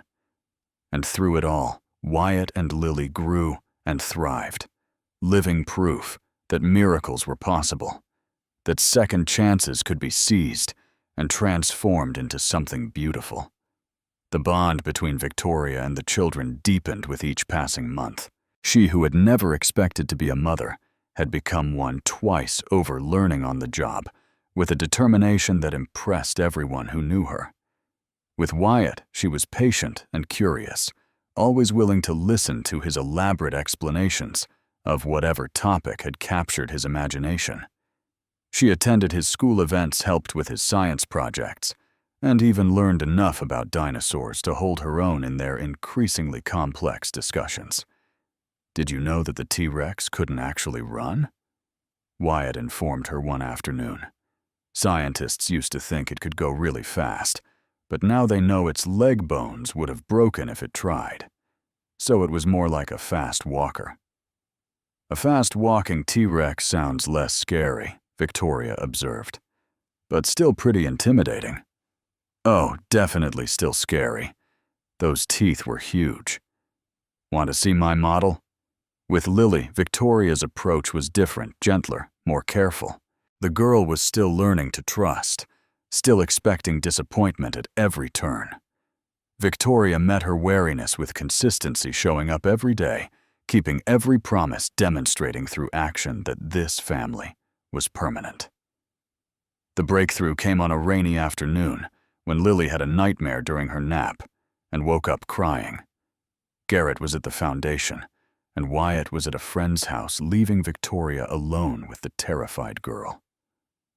"I want my mommy," Lily sobbed, though she had never known her birth mother, who had abandoned her at a hospital as an infant. "I want to go home." Victoria gathered Lily into her arms and held her close, rocking gently while the storm raged outside. "You are home, sweetheart. This is your home now. And I'm here. I'm not going anywhere." "Promise." Lily's voice was tiny, muffled against Victoria's shoulder. "I promise. Cross my heart." Lily was quiet for a long moment, her small body slowly relaxing in Victoria's embrace. Then, so softly. Victoria almost missed it. She whispered, "Can I call you Mom?" Victoria's heart stopped, then started again at twice its normal speed. "If you want to," she managed, her voice thick with tears. "I would like that very much." "Okay," Lily said simply. "Mom." And just like that, Victoria finally had the child she had spent 10 years longing for, not through biology, but through choice, through love, through the complicated miracle that had started at a grave and led them all to this moment. The family's first official Christmas together was a chaotic, joyful affair that bore no resemblance to the cold, formal holidays that Victoria had endured in the years before. The mansion was decorated with a combination of expensive ornaments and handmade crafts, paper snowflakes, mingling with crystal icicles in a way that somehow worked. Wyatt and Lily had been plotting for weeks, whispering in corners and hiding packages in places they thought the adults wouldn't look. Garrett and Victoria played along, pretending not to notice the suspicious activity, while secretly coordinating their own surprises. On Christmas morning, the living room was transformed into a wonderland of wrapping paper and ribbons as the children tore into their presents with gleeful abandon. Wyatt received the telescope he had been dreaming about Lily, got a dollhouse that she had admired in a catalog, and both children squealed over the smaller gifts that filled their stockings. But the biggest surprise came last, when Garrett handed Victoria a small wrapped box and asked her to open it in front of everyone. Inside was a ring, simple and elegant, nothing like the flashy diamond she had worn during her marriage to Daniel. This ring was made of rose gold with a small sapphire surrounded by tiny diamonds that caught the light like stars. "I know we've been taking things slow," Garrett said, suddenly nervous in a way Victoria had never seen. "And I know there are probably 1,000 reasons this is too soon. But I love you. I love our family, all of us together. And I want to make it official. I want to promise in front of the kids and everyone else that I'm in this forever." He took a deep breath. "Victoria Ashford, will you marry me?" The living room went completely silent. Wyatt and Lily stared with wide eyes, barely daring to breathe. Victoria looked at the ring, then at Garrett, then at the children who had become hers in every way that mattered. "Yes," she said, her voice breaking on the word. "Yes, of course, I'll marry you." The children erupted in cheers, tackling both adults in a group hug that sent wrapping paper flying in all directions. Garrett slipped the ring onto Victoria's finger, and she kissed him, while Wyatt made exaggerated gagging sounds, and Lily giggled helplessly. "We're really a family now," Wyatt announced with satisfaction. "Like, officially. "We were always a family," Garrett corrected him. "This just makes it legal." Same thing Wyatt decided. "Can we have pancakes now?" And because it was Christmas, and because they were finally home, they had pancakes. All 4 of them together in a house that was no longer cold or empty but filled with the warmth of a love that had grown from the most unexpected seeds. The wedding was simple and intimate, held in Victoria's garden on a perfect spring day. The guest list was small, just close friends, foundation staff, and the medical team that had saved both Wyatt and Lily's lives. No one seemed to mind the lack of formality. The joy radiating from the couple and their children was more than enough to make the occasion special. Victoria wore a simple white dress, nothing like the designer gown she had worn for her first wedding. Her hair was loose, her makeup minimal, and she had never looked more beautiful. Garrett wore a suit that actually fit him properly, thanks to Victoria's insistence that he be measured by an actual tailor instead of buying something off the rack. Wyatt served as ring bearer, taking his duties extremely seriously, and only dropping the rings once during the rehearsal. Lily was flower girl, scattering petals with such enthusiasm that Victoria would find them in her hair for days afterward. The ceremony itself was brief, presided over by a judge who was a friend of the foundation and clearly moved by the family's story. When it came time for vows, Garrett pulled out a piece of paper that had been folded and refolded so many times it was soft as cloth. Victoria. He began, his voice rough with emotion, 2 years ago. I was a desperate man, kneeling at a stranger's grave, trying to thank someone who had saved my son's life. I never expected to meet you. I never imagined that the woman who confronted me that day would become the love of my life, the mother of my children, my partner in everything that matters. He paused, swallowing hard. You've taught me that family isn't just about blood. It's about showing up day after day, choosing each other even when it's hard. You chose me and Wyatt when you didn't have to. You chose Lily when everyone else had given up on her. You've built something beautiful from the ashes of grief and loss, and I am so grateful to be part of it. Victoria was crying, tears streaming down her face without any attempt to hide them. I had a speech prepared, she admitted, but I think I'm just going to say what's in my heart instead. She took Garrett's hands in hers, holding tight. I spent years believing that I wasn't enough, that because I couldn't have children, because my marriage had failed, because I had built walls around my heart, I didn't deserve to be loved. You showed me how wrong I was. You and Wyatt and Lily, you broke through every defense I had and showed me what real love looks like. She glanced at the children who were watching with wide, solemn eyes. I thought Daniel's death was the end of my story. Instead, it was the beginning of a new one, a better one, full of people I never expected to meet, and a family I never dared to hope for. Thank you for finding me. Thank you for staying. Thank you for building this life with me. The judge pronounced them married, and Garrett kissed his bride while Wyatt cheered, and Lily threw the rest of her flower petals in the air like confetti. We did it, Victoria whispered against Garrett's lips. We're really a family now. We were always a family, Garrett replied. Now we're just married too. The reception that followed was more of a party than a formal event with food and music and children running wild through the garden. At some point, Wyatt convinced the DJ to play the dinosaur song from his favorite movie, and soon everyone was dancing badly and laughing helplessly. As the sun began to set, painting the sky in shades of orange and pink, Garrett found Victoria standing apart from the celebration, looking out over the garden with an expression of peaceful contentment. "What are you thinking about?" he asked. Coming to stand beside her. "Daniel," she admitted.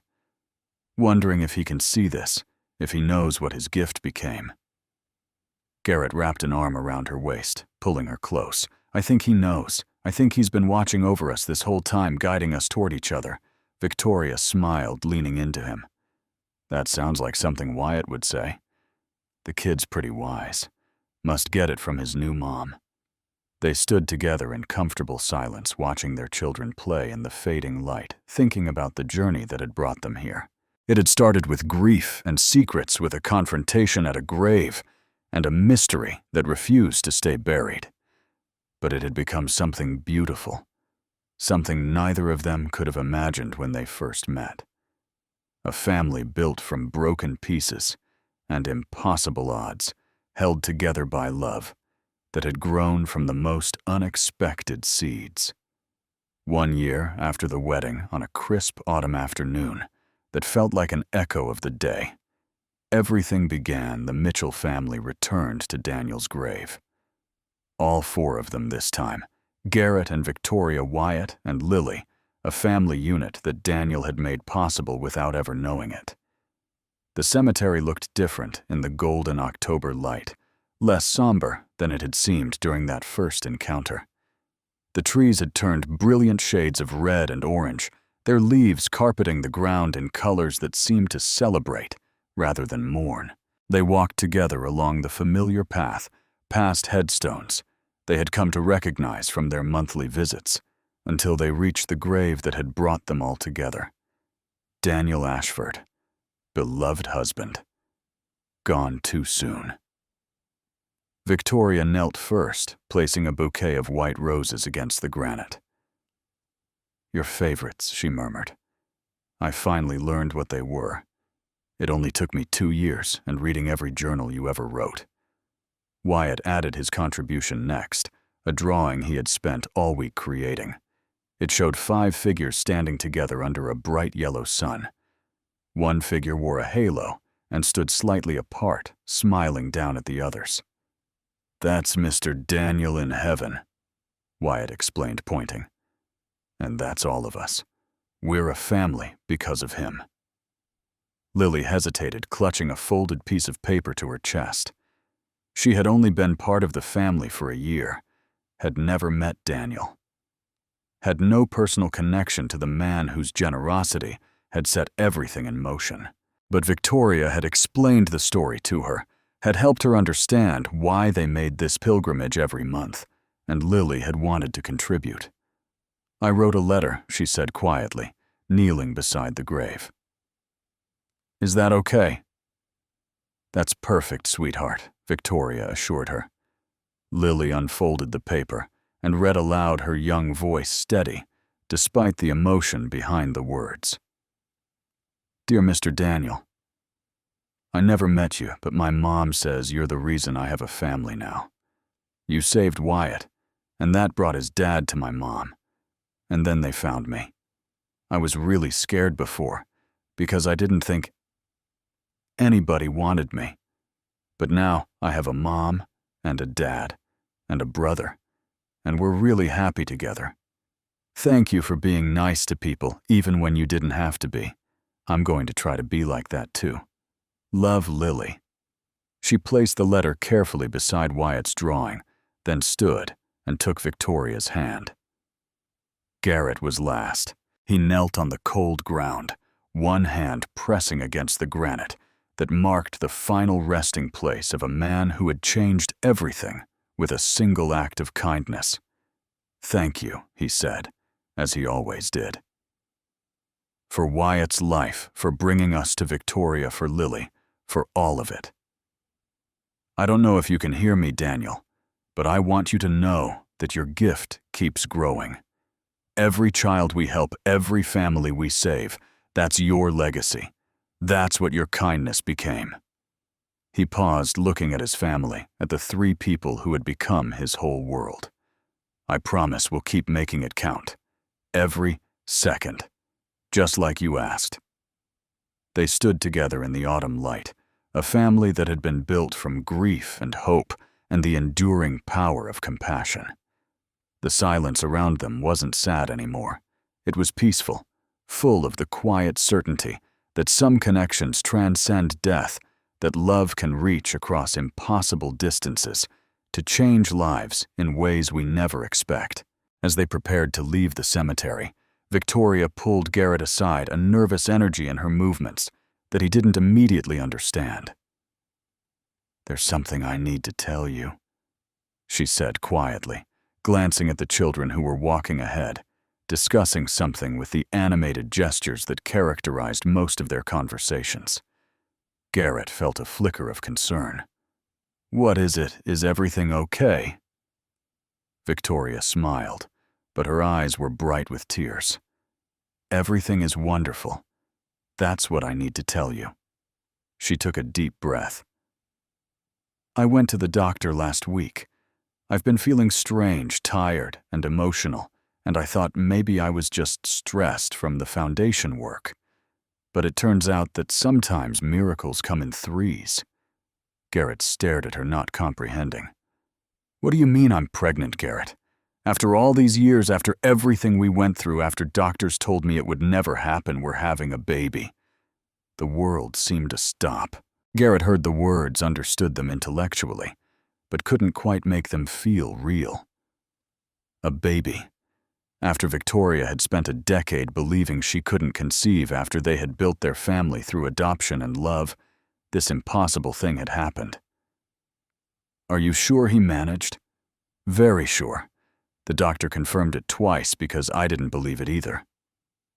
Victoria was laughing now, crying, and laughing at the same time.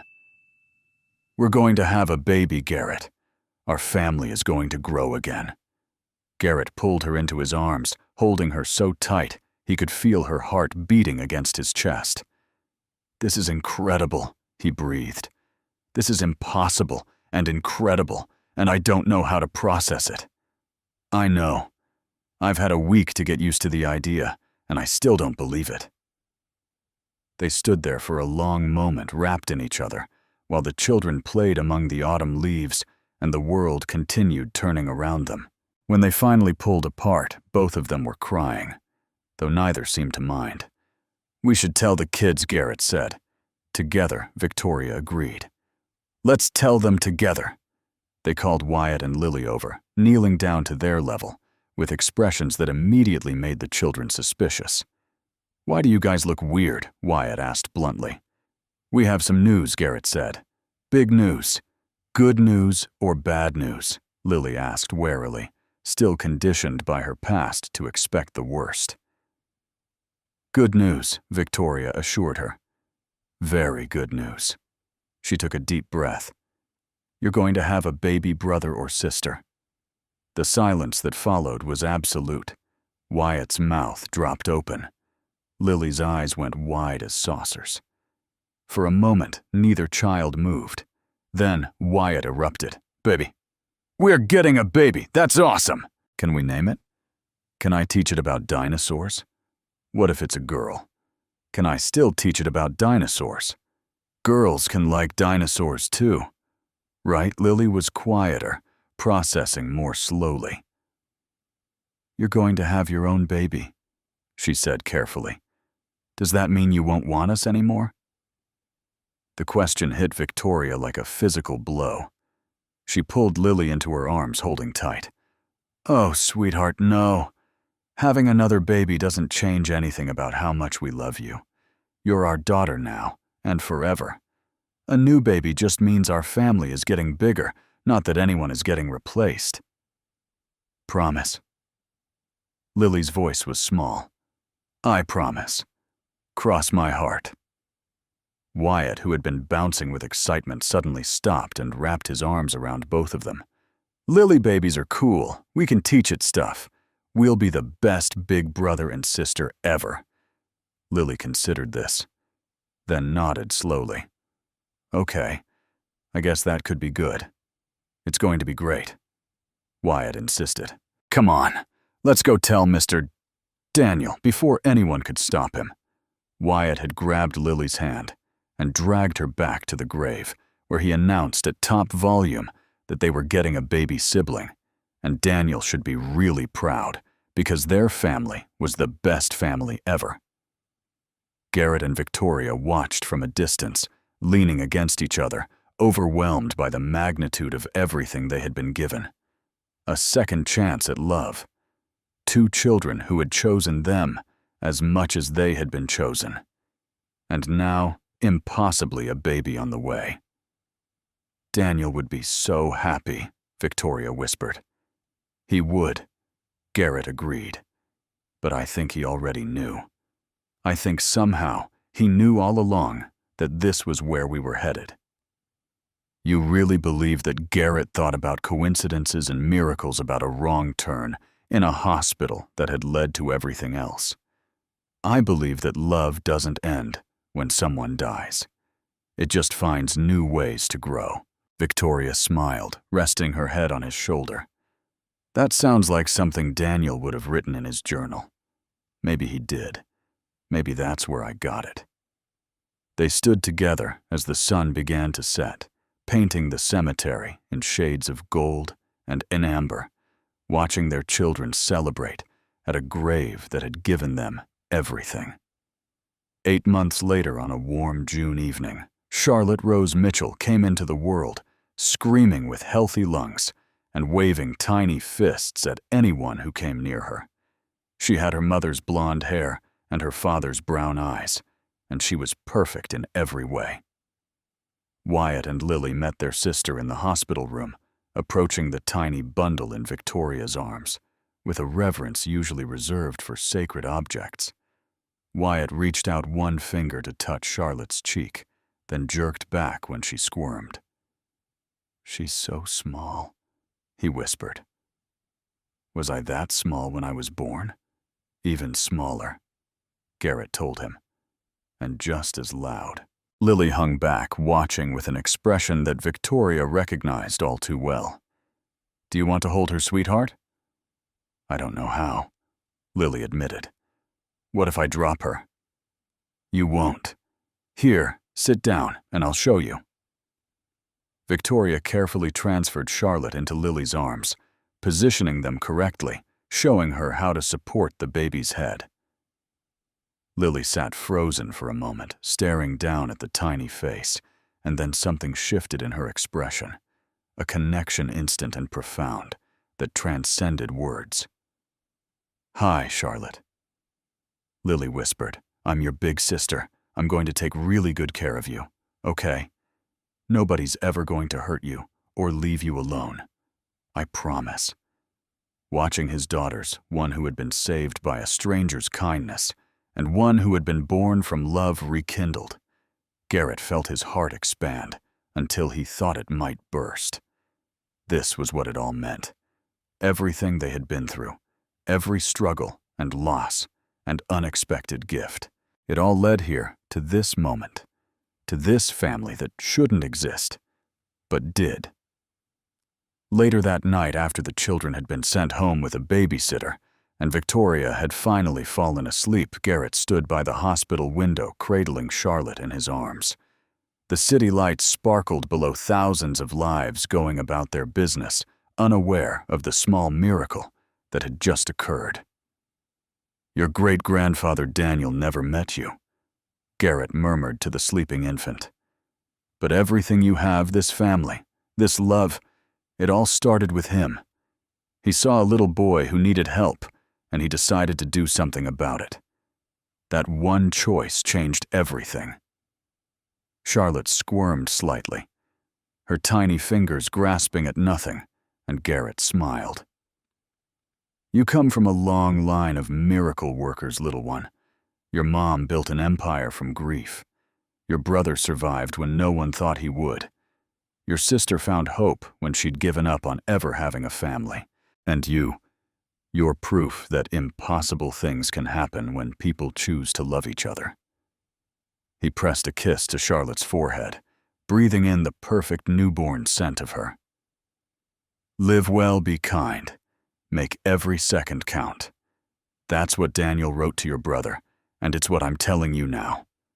Whatever happens in your life, wherever you go, whoever you become, remember that you started as a miracle. And miracles have a responsibility to spread more light into the world." The door opened softly behind him, and Victoria's voice, sleepy but warm, drifted across the room. "Are you giving our daughter a philosophy lecture?" Garrett turned, grinning. "Just passing on some family wisdom." Victoria held out her arms, and Garrett brought Charlotte to her, settling them both back in the hospital bed with Ractistes.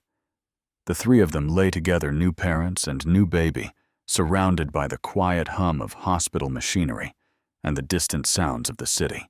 "We did it," Victoria said softly. "We built something beautiful from broken pieces. We did." Garrett agreed.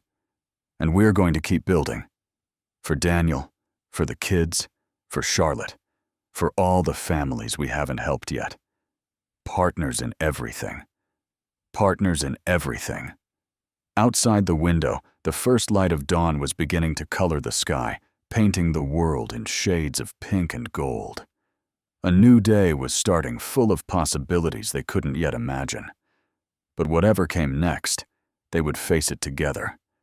A family forged from tragedy and triumph, from grief and grace, from the enduring power of a single act of kindness, that had rippled outward until it touched more lives than anyone could count. Daniel Ashford was gone, but his legacy lived on. In the foundation that bore his name, in the children who had been saved because of his generosity, in the family that gathered at his grave every month to say thank you, and in the gold watch that still ticked on Garrett's wrist, counting seconds that had been given back as a gift, reminding him every day to live well, be kind, and make every moment count. Friends, if this story touched your heart the way it touched mine, please don't just watch and walk away. Hit that subscribe button and join our channel family for more heartwarming stories just like this one. Your support means everything to us and helps us keep bringing these tales of hope and second chances to life. If you believe in the power of kindness, if you know that family is about more than blood, if this story reminded you that miracles can happen when we least expect them, then please give this video a thumbs up and share it with someone who needs to hear it today. Drop a comment below and tell us where in the world you're watching from. We love hearing from our community across the globe. And if you have your own story of unexpected kindness or second chances, share it with us. Your story might just inspire someone else who's going through a difficult time. Remember, every act of kindness creates a ripple that touches lives in ways we may never see. Be the miracle someone needs today. Thank you for watching, and we'll see you in the next story.